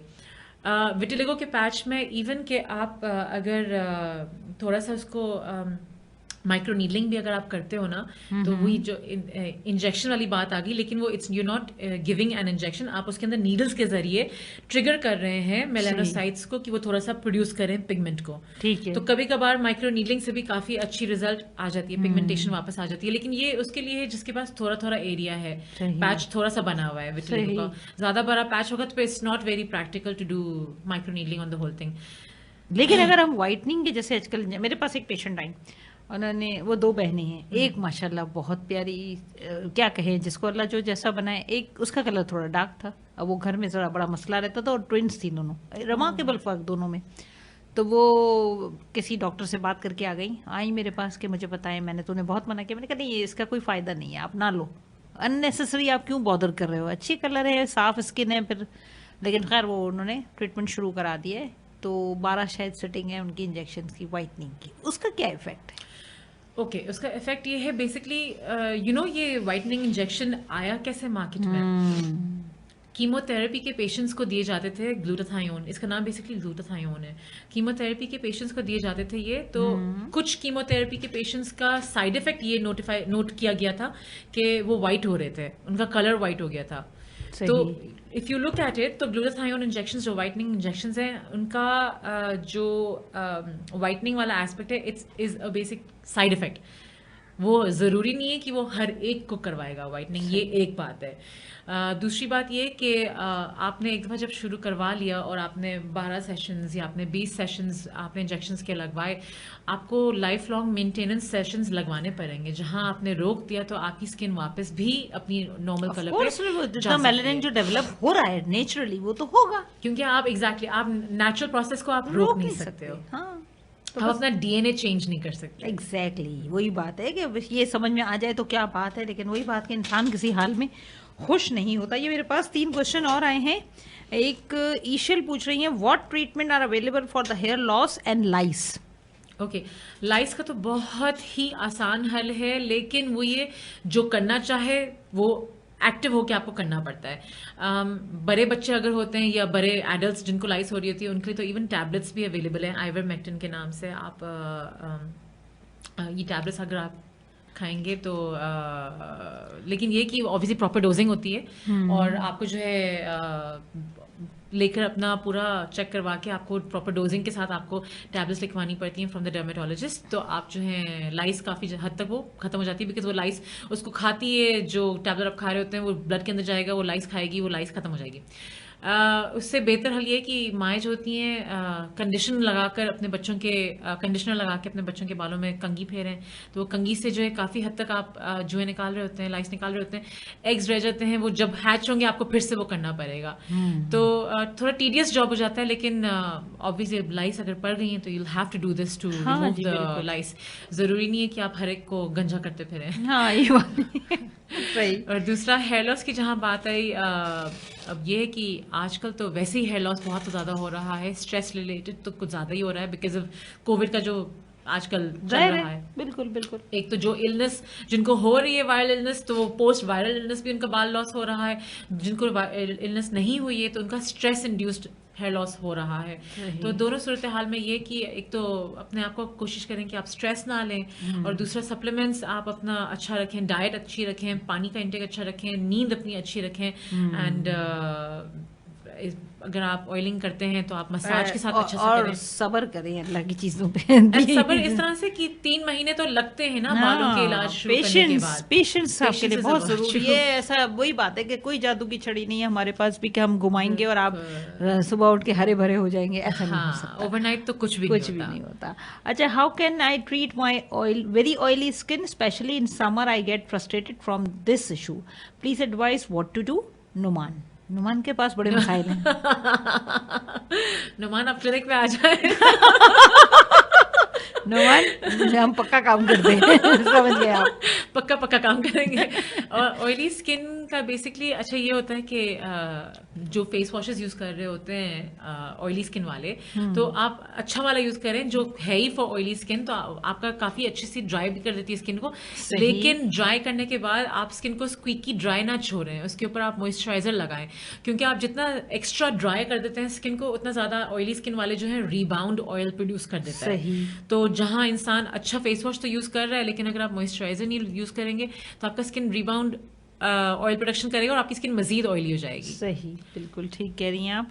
अच्छा, दूसरा ये है कि एक और सवाल आया है, निहाल पूछ रहे हैं, I have an issue of heat rash, when summer comes, I suffer from heat rash in specific areas like nose, chin and forehead. Please advise. Nose, chin and forehead. देखें, हीट रैश, जब वो खुद बोल रहे हैं heat rash, तो मेरे दिमाग में आया मिलिएरा, जो होता ही हीट की वजह से, लेकिन इन्होंने डिस्क्राइब जो किया है ना, वो एक कंडीशन होती है रोजेशिया, ये उसको डिस्क्राइब कर रहे हैं। और रोजेशिया इस तरह से बिना देखे तो बता भी नहीं सकती मैं कि आपको किस तरह से उसको ट्रीट करनी है, लेकिन रोजेशिया काफी हद तक, अब ये मैंने बहुत ज्यादा पेशेंट्स देख लिए रोजेशिया के आजकल, मतलब इतना महसूस नहीं होता था कि शायद इतने ज्यादा रोजेशिया के पेशेंट्स होंगे पाकिस्तान में, लेकिन अब इन्होंने भी डिस्क्राइब उसी चीज को किया है। रोजेशिया बेसिकली अगर हीट से हो रहा है तो गर्म खाने से भी अगर आपको हो रहा है, बेसिकली डायग्नोज करने के तरीके गर्म खाने से, स्पाइसी फूड से, गर्म ड्रिंक्स से, और स्ट्रेसफुल कंडीशंस में, हाई इमोशंस में अगर आपका ट्रिगर हो रहा है तो definitely that is rosacea and it requires proper treatment. ठीक है भाई, निहाल, अपना चेकअप कराने के लिए आप या तो किसी करीबी डर्मेटोलॉजिस्ट से रुजू करें या फिर हमारी डॉक्टर साहिबा से रुजू कर लें, आपका मसला इंशाल्लाह हल हो जाएगा। यहाँ हमारे प्रोग्राम में हो गए हैं 12:25, और हमारे पास आपकी पसंद का एक और सॉन्ग है, प्यार का रोग, और लेटेस्ट सॉन्ग आपने हमें भी सुनवाना है आज, क्योंकि मैंने भी नहीं सुना, स्ट्रिंग्स का, और ये शायद है साउंड स्टेशन 2020। ये मेरे हस्बैंड और मेरा दोनों का फेवरेट। क्या बात है, क्या अंडरस्टैंडिंग है भाई। सुनते रहिए, प्रोग्राम है स्वीट होम शो, कहीं मत जाइएगा, हमारे साथ रहेगा, आखिरी का आधा घंटा है और हम बात करेंगे आपके साथ बहुत सारे टॉपिक्स पे अभी हमारे पास बाकी है। और मैं अभी से ऐलान कर दूं कि किलॉइड्स पे मुझे बात करनी है, कि मेरे पास भी बहुत सारे पेशेंट हैं और अल्हम्दुलिल्लाह बड़े सक्सेसफुली उनका ट्रीटमेंट हो रहा है। साथ ही साथ हम बात करेंगे स्किन कैंसर पे, जो आप लोग मस्तियाँ करते हैं ना, क्रीम और ये और वो ले लेके, तो उन मस्तियों में अक्सर जो है ये चीज़ें सेंसिटिव हो जाती हैं, डेंजरस हो जाती हैं। और वेरी सॉरी मैडम, आपका सॉन्ग जो है वो शायद इंटरनेट का कोई इशू है, इस वजह से प्ले नहीं हो पा रहा। हम अपनी मर्जी का सॉन्ग प्ले करते हैं, और अली हैदर का सुनते हैं कभी कभी कहीं में जाएगा। हमारे साथ का प्रोग्राम है स्वीट होम।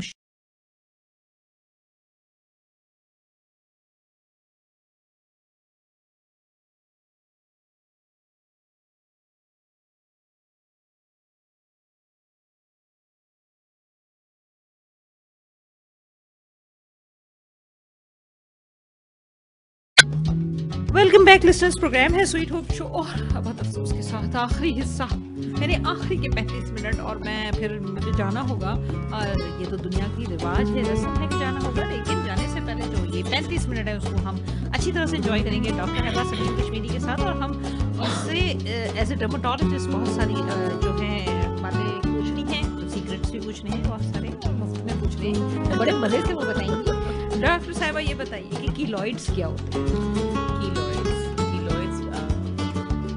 बहुत बदतमीज चीज होती है। बड़ी गंदी चीज। पता क्या होता है, असल में डिपेंड करता है कि कभी कभार फैमिलियल भी होता है, और कभी कभार ये फैमिलियल भी होता है, और कभी कभार ये जो है ना किसी भी ट्रॉमा बेस्ड के वजह से कोई ट्रॉमा अगर हो या कहीं पे जख्म है, या इवन कि जब हम लोग पियर्सिंग करवाते हैं नाक की या कान की, वहाँ कभी कभार जहाँ आप नॉर्मल स्किन को अगर आप पियर्स कर रहे हैं या कट कर रहे हैं ना, वहाँ पर जब वो वापस हील होने की कोशिश करेगा, कभी कभार वहाँ पर एक्सेस फाइब्रस टिश्यू फॉर्म हो जाता है और वो कीलॉइड बना देता है। कीलॉइड कभी कभार बनता है, कभी कभार हाइपरट्रोफिक स्कार बनता है। हाइपरट्रोफिक स्कार तो चलो बहुत आसानी से खत्म भी हो जाता है, कीलॉइड भी खत्म तो हो जाता है कभी कभार, लेकिन बहुत रेजिस्टेंट होता है, बहुत टाइम लेता है, बहुत ज्यादा। और हार्ड भी बहुत होता है फिर उसमें। कभी कभार अगर वो ऐसे एरियाज में आ गया तो वहाँ तो वो पेनफुल भी बहुत हो जाता है। लोगों की एक्टिविटीज बहुत इफेक्ट होती हैं। कुछ लोग मेरे पास आती थी, एक फीमेल पेशेंट, उनका ये बाजू यहाँ हद तक पूरा बर्न हुआ था, तो उनका ये जो क्यूबिटल फॉसा है, जो उनका एल्बो के अंदर वाला हिस्सा है, ये ना उनके बेचारी का वो कंप्लीट बंद नहीं कर पाती थी, कंप्लीट खोल नहीं पाती थी। वो एक एरिया में जाके, क्योंकि वहाँ फाइब्रस टिश्यू बन गया था, तो उसके वजह से वो काफी पेन भी उनको इतना होता था। फिर उनको इंजेक्शंस पे इंजेक्शंस लगाते थे हम, लेकिन ये कि इतना बड़ा जब स्कार टिश्यू होता है तो वो सिर्फ इंजेक्शन से जाता नहीं है, कभी कभार उसको सर्जरी की भी जरूरत पड़ती है। और फिर सर्जरी भी आप ऐसे पेशेंट्स में ना थोड़ा ख्याल से करते हो, क्योंकि अगर एक दफा उसको हुआ है स्कार टिश्यू फॉर्म तो आगे भी हो सकता है, सर्जरी पे भी वो डेवलप हो सकता है। बिल्कुल ब्राइट चांसेस होते हैं इसके। अच्छा, ये बताइए, डर्मेटोलॉजिस्ट पे अक्सर एक इल्जाम है कि आप लोग स्टीरॉइड्स बहुत यूज करते हैं। हाँ, ओहो, कहाँ पे? ओरल लगाने के लिए या इंजेक्शंस? हर तरह के। मैं आपको बताती हूँ, स्टेरॉइड लगाने के लिए ना मैं तो बहुत ही खिलाफ हूँ। अच्छा। ठीक है, अनलेस एब्सोल्युटली नेसेसरी। अब कभी कभार मेरे पास अक्सर पेशेंट आती है पूरा चेहरा भरा हुआ एक्नी से, और बहुत एक वाजे बहुत डिस्टिंक्ट लुक होती है उस एक्नी की, तो मैं हमेशा पूछती हूँ आपने कोई स्टेरॉइड क्रीम लगाई थी? अब आगे से उनको याद नहीं, पता नहीं, हाँ हमने फलाना क्रीम लगाई थी, फलाना क्रीम लगाई थी। हर एक एंड पे आपको पता चल जाता है कि हाँ ये तो स्टेरॉइड की क्रीम है। जो लोग जो अब्यूज कर रहे होते हैं, लेकिन वो कहते नहीं हमने फलाना डॉक्टर ने दी थी, हमें फलाना डॉक्टर ने दी होगी किसी सर्टेन चीज के लिए, लेकिन आपने अगर चेहरे पे वैसे रैंडमली लगानी शुरू कर दी तो वो एक्नी कॉज कर देती है। तो मैं तो बहुत ही अगेंस्ट हूँ टॉपिकल स्टेरॉइड्स के, अनलेस एब्सोल्युटली नेसेसरी, और वो भी अगर बहुत से बहुत हो गया तो मैं बहुत ही माइल्ड किस्म का, क्योंकि स्टेरॉइड में भी किस्में होती हैं, माइल्ड होती है, पोटेंट होती है, वेरी पोटेंट होती है, मीडियम पोटेंसी होती है। तो मैं तो हर एक में, मैं खास तौर पे चेहरों पे, एडल्ट्स के भी चेहरों पे, और खास तौर पे बच्चों में मैं देती ही माइल्ड हूँ। मैं मीडियम या पोटेंट देती ही नहीं हूँ, बिकॉज उसके नुकसानात इतने होते हैं। स्किन एट्रोफी कर जाती है, कभी कभार स्किन की पिगमेंट लॉस हो जाती है या हाइपर पिगमेंटेशन भी हो सकती है, कभी कभार उस पर टेलेंजेक्टेजियाज आ जाती है, कभी कभार उस पर ये एक्नी इंड्यूस हो सकती है। बहुत सारे इसके वजह वो आगे कॉम्प्लिकेशंस हो जाते हैं। तो मैं तो बहुत खिलाफ हूँ ये जो आपने कहा ना डर्मेटोलॉजिस्ट पे इल्जाम है, I am not one of that, इसलिए मैंने इल्जाम कहा। हाँ, और दूसरा के रही बात खाने की, जहाँ पर ज़रूरत है आपको इम्यूनिटी को सप्रेस करने की, वहाँ पर तो मैं ज़रूर देती हूँ। कभी कभार ऐसा भी हुआ है कि मैं शॉर्ट टर्म के लिए दे रही होती हूँ, कभी कभार ऐसा भी है कि लॉन्ग टर्म के लिए, वो डिपेंडिंग ऑन कि कंडीशन क्या है पेशेंट की और उनको मर्ज क्या है, उस पर डिपेंड करता है कि आपने शॉर्ट टर्म के लिए दिया या लॉन्ग टर्म के लिए। फिर रही बात इंजेक्टेबल स्टेरॉइड की, तो अभी कीलॉइड्स की बात हुई। कीलॉइड्स पे तो मतलब इसका बहुत ही अच्छा रिजल्ट आ जाता है। कीलॉइड पे, हाइपरट्रोफिक स्कार पे स्टेरॉइड इंजेक्शन तो वहाँ पर ज़रूरी होता है। या हो गया एलपी भी एक ऑटो इम्यून कंडीशन है, उस पर भी स्टेरॉइड इंजेक्शंस के इतने अच्छे रिजल्ट्स आते हैं कि फिर आपको लगाना पड़ता है। और होता तो पेनफुल इंजेक्शन है, लेकिन ये कि अगर फायदे है तो आप थोड़ा वे कर देते हो ना, प्रोज एंड कॉन्स को वे करते हो। सही, बिल्कुल सही कह रही हैं आप। ये डॉक्टर के ऊपर डिपेंड करता है कि वो स्टेरॉइड्स को किस लेवल पे यूज़ करते हैं, किस तरह यूज़ करते हैं, और कितनी ड्यूरेशन के लिए यूज़ करते हैं। और पेशेंट पे भी डिपेंड करता है कि वो उसको फॉर ग्रांटेड ना ले लें। हर बाजार में मिलने वाली क्रीम आपके लिए नहीं होती है जब तक आपको कोई अपने डॉक्टर से प्रिस्क्रिप्शन ना लें। सेल्फ मेडिकेशन तो ऑलरेडी नुकसानदेह बहुत ज्यादा, और उसमें फिर ये चीज़ें आप अपना सब कुछ खराब करके फिर जा रहे होते हो, और फिर आप सोच रहे होते हैं कि चूंकि मैं डॉक्टर को फीस दे रहा हूँ इसलिए उसे ठीक करना है। तो फिर डॉक्टर है वो कोई जादूगर नहीं है। हाँ। खुदा के लिए उसको डॉक्टर ही रहने दें। ये बात जरा एक बार फिर बोलते हैं कि वो डॉक्टर है, जादूगर नहीं है। वो जड़छड़ी घुमा के आपको जो है ठीक नहीं कर सकता। ये सवाल मेरे साथ भी बहुत होता है। आप बताएं ड्यूरेशन, कितने ड्यूरेशन में ठीक होगा? अरे बीबी कितनी पुरानी है डिजीज, तो जी वो तो तकरीबन 15 साल तो हो गए होंगे, तो कम से कम 15 महीने तो दो समझने के लिए। लेकिन नहीं, बहरहाल जिसके ऊपर बीतती है वो ज्यादा इसको फेस करते हुए घबरा रहा होता है और उसको ज्यादा परेशानी होती है। डेफिनेटली सेलुलाइटिस भी बड़ी कॉमन चीज हम देख रहे हैं। हाँ। उसको कैसे मैनेज करें अपनी लाइफ में? सेलुलाइटिस तो खैर आप सेलुलाइटिस की बात करिए, जी। सेलुलाइट की बात करिए, सेलुलाइटिस जो इन्फ्लेमेशन जो हो जाती इन्फ्लेमेशन है। जो होती है। अब ये हर एक तो नहीं हो रही होती है, जिसको ज्यादा अगर डायबिटिक के अंदर हमें ज्यादा डायबिटीज में तो ज्यादा निकल रहा होता है सेलुलाइटिस। और ये है कि आप एंटी इन्फ्लेमेटरीज अगर दे रहे होते हैं किसी को यूज करने के लिए, तो एंटी इन्फ्लेमेटरी आप दें, उससे ज्यादा बेहतर होगा। एंटीबायोटिक्स का इस्तेमाल कर लेंगे तो उससे बेहतर हो जाएगा। उसको छोड़े नहीं, उसको इग्नोर ना करें। यूजुअली कुछ लोग जो है इवन इग्नोर कर लेते हैं जब तक वो काफी हद तक बड़ा नहीं हो जाता है। सही। तो ये है कि आप जहां पहली फुर्सत में आपको महसूस हो गया कि ओ ये तो कुछ गड़बड़ हो रही है, आप उसी वक्त जरा राब्ता करें अपने डॉक्टर से जो आपको ट्रीट करेगा सेलुलाइटिस के लिए। सही। अच्छा, ये बताइए मुझे कि अक्सर फेस पर या फोरहेड पर या टॉप ऑफ द हेड पे हमें कुछ बम्प्स दिखते हैं लोगों के, है ना? कुछ हार्ड किस्म के बम्प होते हैं, ये क्यों होते हैं?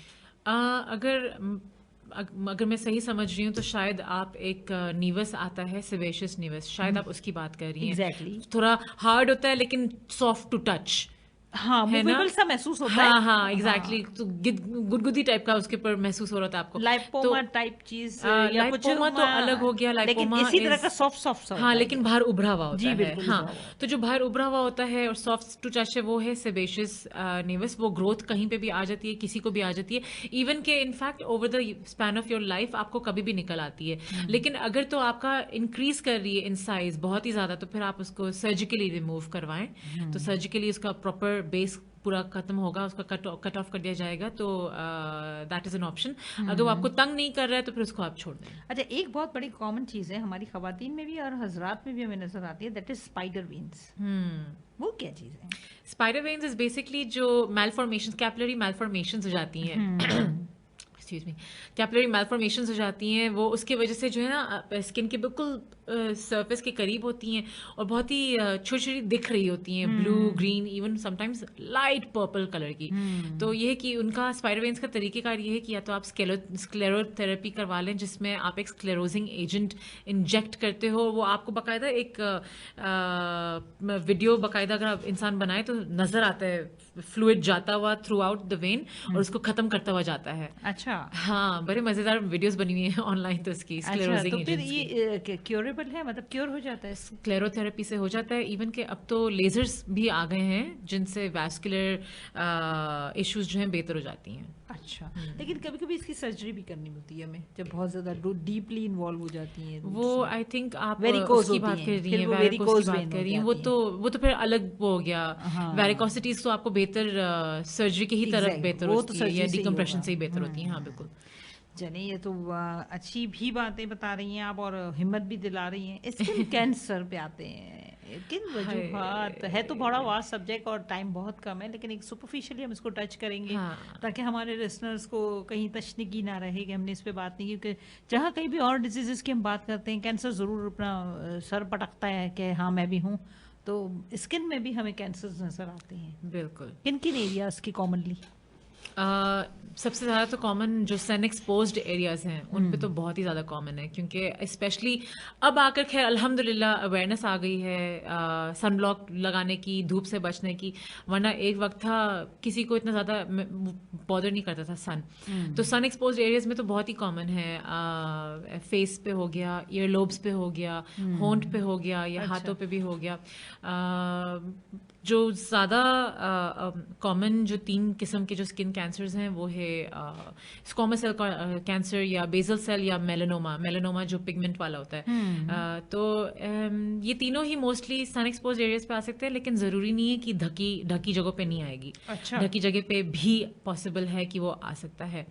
और इसको ना पिक करने की बहुत हर कोई पिक नहीं कर पाता है। मतलब कि इंसान खुद अगर जैसे कि खुदा ना खास्ता अगर मुझे हुआ तो हो सकता है कि मैं इसको इग्नोर करती चली जाऊं कि चलो छोटा सा जख्म है, बेहतर हो जाएगा बेहतर हो जाएगा। और 4-6 महीने मैंने गुजार दिए, साल गुजार दिया। साल के बाद जाके वो थोड़ा सा बड़ा हुआ तो मैंने जाके फिर रुजू किया डॉक्टर से कि भाई ये मसला क्या है। तो फिर ऑब्वियसली आप डॉक्टर पास जाओगे तो ही वो पिक करेगा कि ये तो कोई मसला लग रहा है। फिर इसको बायोप्सी करवा के आपको चेक करवाना पड़ेगा कि कहीं ये कैंसर तो नहीं है। तो ये जो है कैंसर जो है ना, खैर बेसल सेल कार्सिनोमा और जो स्क्वामस सेल है ये तो फिर थोड़े बेहतर हैं, जो मेलानोमा वाला है वो ज़्यादा खतरनाक है, सही। वो थोड़ा फेटल भी हो जाता है। अच्छा, और वो कितनी तेजी से रैपिडली फैलता है? तभी तो वो फेटल है कि वो ज़्यादा रैपिडली फैलता है। मतलब ड्यूरेशन इसका बड़ा फास्ट है, मतलब जल्दी जल्दी होता है। हाँ, ज़्यादा ही है। मल्टीप्लिकेशन उसकी इसका- जल्दी ये है। दोनों तो आप निकाल दिया आपने तो बेहतर भी हो सकता है, अच्छा। लेकिन मेलानोमा ये है कि वो काफ़ी हद तक स्प्रेड कर जाता है। ओह, अच्छा अच्छा। चलें, ये बात भी हो गई। अच्छा, आपके पास क्लिनिक पे कोई कैंसर पेशेंट आए हैं, स्किन कैंसर से रिलेटेड? नहीं, मेरे क्लिनिक पे तो नहीं आया है। हमारे जो जहाँ मैं बैठती थी गवर्नमेंट हॉस्पिटल में, तो वहाँ पर तो आता था। वहाँ पर हमारे पास बायोप्सी के पूरा सेटअप बना हुआ था बायोप्सी का, तो बायोप्सीज वहाँ पर हम करवा लेते थे, क्योंकि ये बायोप्सी के बगैर तो आप इसको डायग्नोज नहीं कर सकते हैं अब ना। ये बताइए, लोग नीडल प्रिक कराने से डरते हैं, वो कहते हैं बायोप्सी कराई तो फैल गया। बायोप्सी कराई तो फैल गया। ये तो बड़ा कॉमन है, आप देखें ना ब्रेस्ट में भी जब हम लंप को बायोप्सी के लिए भेजते हैं, लोग कराते नहीं, वहीं से निकल जाते हैं आगे कि नहीं भाई हाथ लगाएंगे, प्रिक होगी निडल और ये फैल जाएगा। ये मेरे ख्याल में एक Misconception ऐसा इतना- डर है जो डॉक्टर के काउंसलिंग करने से ही बेहतर होगा, उसके अलावा तो ये बेहतर शायद ही हो। तो ये है कि ऐसा तो हमारे साथ भी होता है कि कभी कभार पेशेंट जो है लॉस टू फॉलो अप कर जाता है, बिकॉज डर रहा होता है कि ये भाई ये तो मैं नहीं करवाऊंगा, लेकिन वो वापस पलट के ज़रूर आता है कुछ टाइम बाद, जब उसको मजीद तंग कर रही होती है उसकी स्किन कंडीशन, फिर वो वापस पलट के आता है, फिर वो डांट भी सुनता है डॉक्टर की। डॉक्टर बोलते हैं भाई मैंने आपको पहले ही कहा था कि आप इसको करवा के एक दफ़ा एग्जामिन तो करवाएं, पता तो चले है कि अब उसके बगैर आपको इलाज कैसे होगा। सही बात है, मेडिसिन प्रिस्क्रिप्शन हो ही नहीं सकता जब तक हमें रीज़न पता ना हो, तो ये बहुत ज़रूरी है। बायोप्सी से आप लोग डरा ना करें, बायोप्सी आप ही के फ़ायदे के लिए ईजाद हुई है, और इसमें आपकी ही डिजीज़ की पोजीशन होती है वो बेहतर तरीके से हमें कवर हो जाती है। अच्छा, यहाँ हमने आपसे बहुत सारी बातें की और स्किन से रिलेटेड इतनी सारी बातें हुई, और हमने आपसे तकरीबन सारी चीज़ें टच की जो कॉमनली अवेलेबल चीज़ें होती हैं जो क्लिनिक पे आते हैं पेशेंट, और ज़्यादातर बच्चों में जो है वो आपने हमें रैशेस बताए, ये बताएं, दूसरी पीडियाट्रिक डर्मेटोलॉजी बाकायदा एक पूरा एक सब्जेक्ट है। तो इंशाल्लाह फिर किसी और सेटिंग में हम आपसे उस पर भी बात करेंगे, क्योंकि यहाँ तो टाइम जो है घड़ी मुझे मुस्तकिल आंखें दिखा रही है, और तकरीबन ऑलमोस्ट 13 मिनट मेरे पास हैं, और उसमें मुझे एक सॉन्ग भी प्ले करना है आपकी पसंद का और आपसे मैसेज भी लेना है, लेकिन थोड़ा सा आपसे आपकी पर्सनल लाइफ को टच करूँगी। क्लिनिक और घर पैरेलल कैसा चल रहा है? क्लिनिक और घर पैरेलल कैसे चल रहा है, मैं आपको इसमें बताती हूँ कैसे चल रहा है। मेरी अप अंटिल प्री कोविड का टाइम में मैं सुबह जो निकलती थी गवर्नमेंट जॉब के लिए, फिर मैं बीच में आधे घंटे के लिए आई तो आई, वरना मैं रात 7 बजे कभी कभार 7:30 बजे मैं आती थी घर वापस, और मेरे हस्बैंड मेरे बच्चे बहुत नेग्लेक्टेड हो जाते थे, लेकिन मेरे फादर इन लॉ ने अल्हम्दुलिल्लाह मुझे घर के बिल्कुल सामने क्लिनिक खोल के दिया। तो अल्हम्दुलिल्लाह इसी वजह से कि कम से कम बच्चे तो आते जाते अपने बच्चों को देख सकती है, 2 मिनट में घर आ गई, वापस 2 मिनट में चली गई, तो मेरी बहुत मुझे ईज और कंफर्ट मेरी लाइफ में। मतलब आपके क्लिनिक पे हम अगर आएंगे तो हमें लंच वंच तो सफर आराम से सर्व हो जाएगा। बिल्कुल बिल्कुल, मेरी सास बड़े मजे के खाने बनाती है। क्या बात है भाई, स्किन भी अच्छी, खाने भी मजे के, अब तो मिलने का दिल चाह रहा है भाई। हाँ तो क्लिनिक और होम मेरा सिर्फ इसीलिए ही पैरेलल अल्हम्दुलिल्लाह से चल रहा है कि मेरा घर के बिल्कुल सामने क्लिनिक है। क्या बात है, अच्छी बात है। अभी वो आपके ससुर हैं आपके साथ हैं ना, हाँ, तो वो आपको ज्यादा सपोर्ट करते होंगे इस मामले में। अल्हम्दुलिल्लाह। चलें। तो उन्होंने खास तौर पे इसलिए किया कि भाई बच्चे ना निगलेक्ट हों, और काम भी इसने करना जरूरी है। अब ये ऐसी फील्ड है ना, आप एक दफा आप डॉक्टर बन गए तो आप उसको छोड़ नहीं सकते हैं। अच्छा, डॉक्टर की शादी डॉक्टर से होना जरूरी है? ज़रूर, अच्छा I tell you one thing, ज़रूरी तो नहीं है लेकिन एक अंडरस्टैंडिंग आ जाती है। अब जैसे कि अगर तो मेरी डॉक्टर से शादी नहीं होती तो इट्स पॉसिबल कि शायद जो मैं इतना काम कर रही होती हूँ मेरा हस्बैंड ना अंडरस्टैंड करता। तो आई थिंक उस लिहाज से एक career oriented doctor, female doctor की शादी एक डॉक्टर से ही होनी ज़्यादा अच्छी होती है कि कम से कम उसका हस्बैंड अंडरस्टैंड करता है। खैर अल्हम्दुलिल्लाह मेरे सास ससुर भी अंडरस्टैंड करते हैं कि भाई डॉक्टर बनी है तो उसको काम तो करना ही है, लेकिन अगर मेरे सास ससुर अंडरस्टैंडिंग ना होते और मेरा हस्बैंड भी डॉक्टर ना होता तो फिर तो तीनों मिलके बोलते ना भाई छोड़ दो सब कुछ, घर पे बैठो। हाँ, ये बात भी है, और इस तरह बहुत सारे केसेस होते हैं। लेकिन सबसे बड़ी बात ये कि अल्लाह ताला ने किस्मत में जितना काम लिखा होता है आपसे लेना, वो अल्लाह पाक बिल्कुल, लेते हैं और एक ऐसे बिल्कुल। फेवरेबल सेशंस बन जाते हैं, कहीं सास ससुर बहुत ज़्यादा फेवरेबल हो जाते हैं, हाँ। कहीं आपको जो है हस्बैंड फेवरेबल मिल जाते हैं बहुत ज़्यादा, और आपकी शायद माशाल्लाह माशाल्लाह आपकी लाक इतनी अच्छी है कि आपको सारी चीज़ें बड़ी फेवरेबल रही, जिसकी वजह से आप बहुत ज़्यादा ग्रो हो रही हैं, और अल्लाह ताला आपकी हाथ में बहुत ज़्यादा शिफा दे, बहुत ज़्यादा शिफा दे, आमीन सुम्मा और आमीन। आपके मरीजों में इजाफे की दुआ तो मैं नहीं दूंगी, लेकिन ये ज़रूर कहूँगी कि जो मरीज आपके हैं अल्लाह पाक उन्हें शिफा दे, इंशाअल्लाह। और जो है आपके पास आए तो मुतमईन होके और ठीक इंशाअल्लाह, ठाक होके जाएं, और इंशाअल्लाह। हमारे माशरे में, हमारे डर्मेटोलॉजी की फील्ड में जो है आप एक रोशन सितारा बने। इंशाअल्लाह। आप कोई मैसेज जो हमारे लिसनर्स के लिए देना चाहें FM 101 के हमारे प्रोग्राम के प्लेटफॉर्म से, कोई ऐसी बात जो आप समझती हो कि लिसनर्स तक पहुंचाना बहुत ज़रूरी है? हाँ बिल्कुल, डेफिनेटली।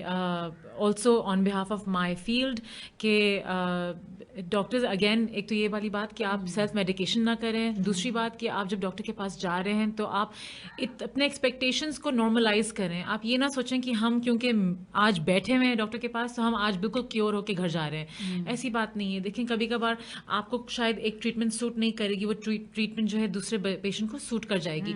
तो एक तो दूसरी बात ये है कि पेशेंट्स जो हैं अपनी एक्सपेक्टेशंस नॉर्मलाइज रखें और ओवरनाइट क्योर ना एक्सपेक्ट करें। और तीसरी चीज़ ये है कि जब आप प्रिस्क्रिप्शन लेके जाते हैं घर तो उसमें से आपको 4 चीज़ें मिली नहीं, 2 चीज़ें मिली, आपने 2 चीज़ें इस्तेमाल करनी 4 दिन के बाद शुरू किया और आप 6 दिन के बाद बोल रहे हैं अभी तक फ़र्क नहीं आया।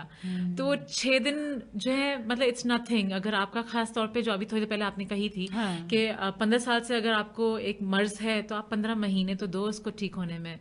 तो बस यही कहना चाहूँगी कि थोड़ा पेशेंस एंड कंप्लायंस, आप पेशेंट रहो और आप कंप्लाई करो अपनी ट्रीटमेंट से, और इंशाअल्लाह rest leave it up to अल्लाह, इंशाअल्लाह बेहतर हो ही जाएगा। इंशाल्लाह ताला। मैं इसमें थोड़ा सा ये भी ऐड करती चलूँगी, थोड़ा से आप लोगों के प्रिस्क्रिप्शन बहुत महंगे होते हैं। नहीं, मेरे नहीं होते। मेरे इसमें आपका कोई कमाल नहीं है, एक्चुअली स्किन से रिलेटेड प्रोडक्ट्स ही महंगी होती हैं, प्रोडक्ट्स होती ज़्यादातर। महंगी है, लेकिन मैं कोशिश करती हूँ कि मैं Reasonable हाँ products रीजनेबल कर दूँ। हाँ, एक प्रोडक्ट काफ़ी महंगी है लेकिन उसके रिजल्ट्स भी बहुत कमाल हैं, तो फिर मैं बता देती हूँ पेशेंट को भाई ये थोड़ा महंगा है, आप ले लेंगी। अगर वो बोलते हैं नहीं भाई मैं तो नहीं ले सकती, तो मैं बोलती हूँ नो प्रॉब्लम, मैं आपको दूसरी लिख देती हूँ। तो आई गो विद द फ्लो। मेरा पेशेंट जैसा एक्सपेक्ट करता है मैं फिर उसको वैसा ही दे रही होती हूँ कि अगर आपको मसला नहीं है तो मैं आपको महंगा दे दूंगी, मसला है तो मैं आपको थोड़ा रीजनेबल दूँ। चले भाई, डॉक्टर हेबा जो है वो आपको सस्ते प्रिस्क्रिप्शन भी देंगी और जो है अच्छी अच्छी बातें भी बताएंगी, और अपनी पर्सनैलिटी से जो है आपको जो है बिल्कुल इंगेज रखेंगी। अल्लाह ना करे कि आपको किसी ऐसे मसाइल से जाना हो, लेकिन जब कभी भी किसी डर्मा के पास जाएं या किसी भी डॉक्टर के पास जाएं तो कम से कम ये एक्सपेक्टेशन ना रखें कि आज आप गए हैं और कल आप ऐसे हो जाएंगे जैसे चाको चौपन। तो ऐसा नहीं होता है, वो भी इंसान है, उसको भी समझना है, आपकी साइकी को आपके लिए बेहतरीन मेडिसिन देनी है और फिर उसका वेट भी करना है। तो रियलिस्टिक होके जाएं, इमेजिनरी दौर से निकल आएं। वो परियों के दौर ख़त्म हो गए कि जब वो एक डंडी घूमती थी तो बंदा जो है वो ठीक ठाक हो जाता था और सेहतियाब हो जाता था। प्रोग्राम में टाइम कैसे गया मुझे नहीं पता, और हर शो में मैं यही सोचती रह जाती हूँ कि मैं अभी तो बैठी थी आगे, तो ये 2 घंटे निकल गए। लेकिन यकीन जाने आपकी पर्सनैलिटी माशाल्लाह ऐसी है कि बड़ा दिल को में जगह बनाने वालों में से माशाल्लाह एक से बढ़कर एक पर्सनैलिटी यहाँ आई। लेकिन जब भी एक पर्सनैलिटी जाती है मैं बहुत ज़्यादा मुतासिर ही होती हूँ उनसे, और ये आप लोगों से लर्न करती हूँ। यकीन जाने मैंने बहुत सीखा है और सीखती हूँ और स्टिल सीखती रहूँगी।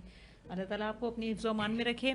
फ्रंट लाइन वर्कर्स हैं, पेशेंट से मिलते हैं हम सब, और आप भी और हम भी, तो कोशिश करते हैं अपने आप को बचाने की।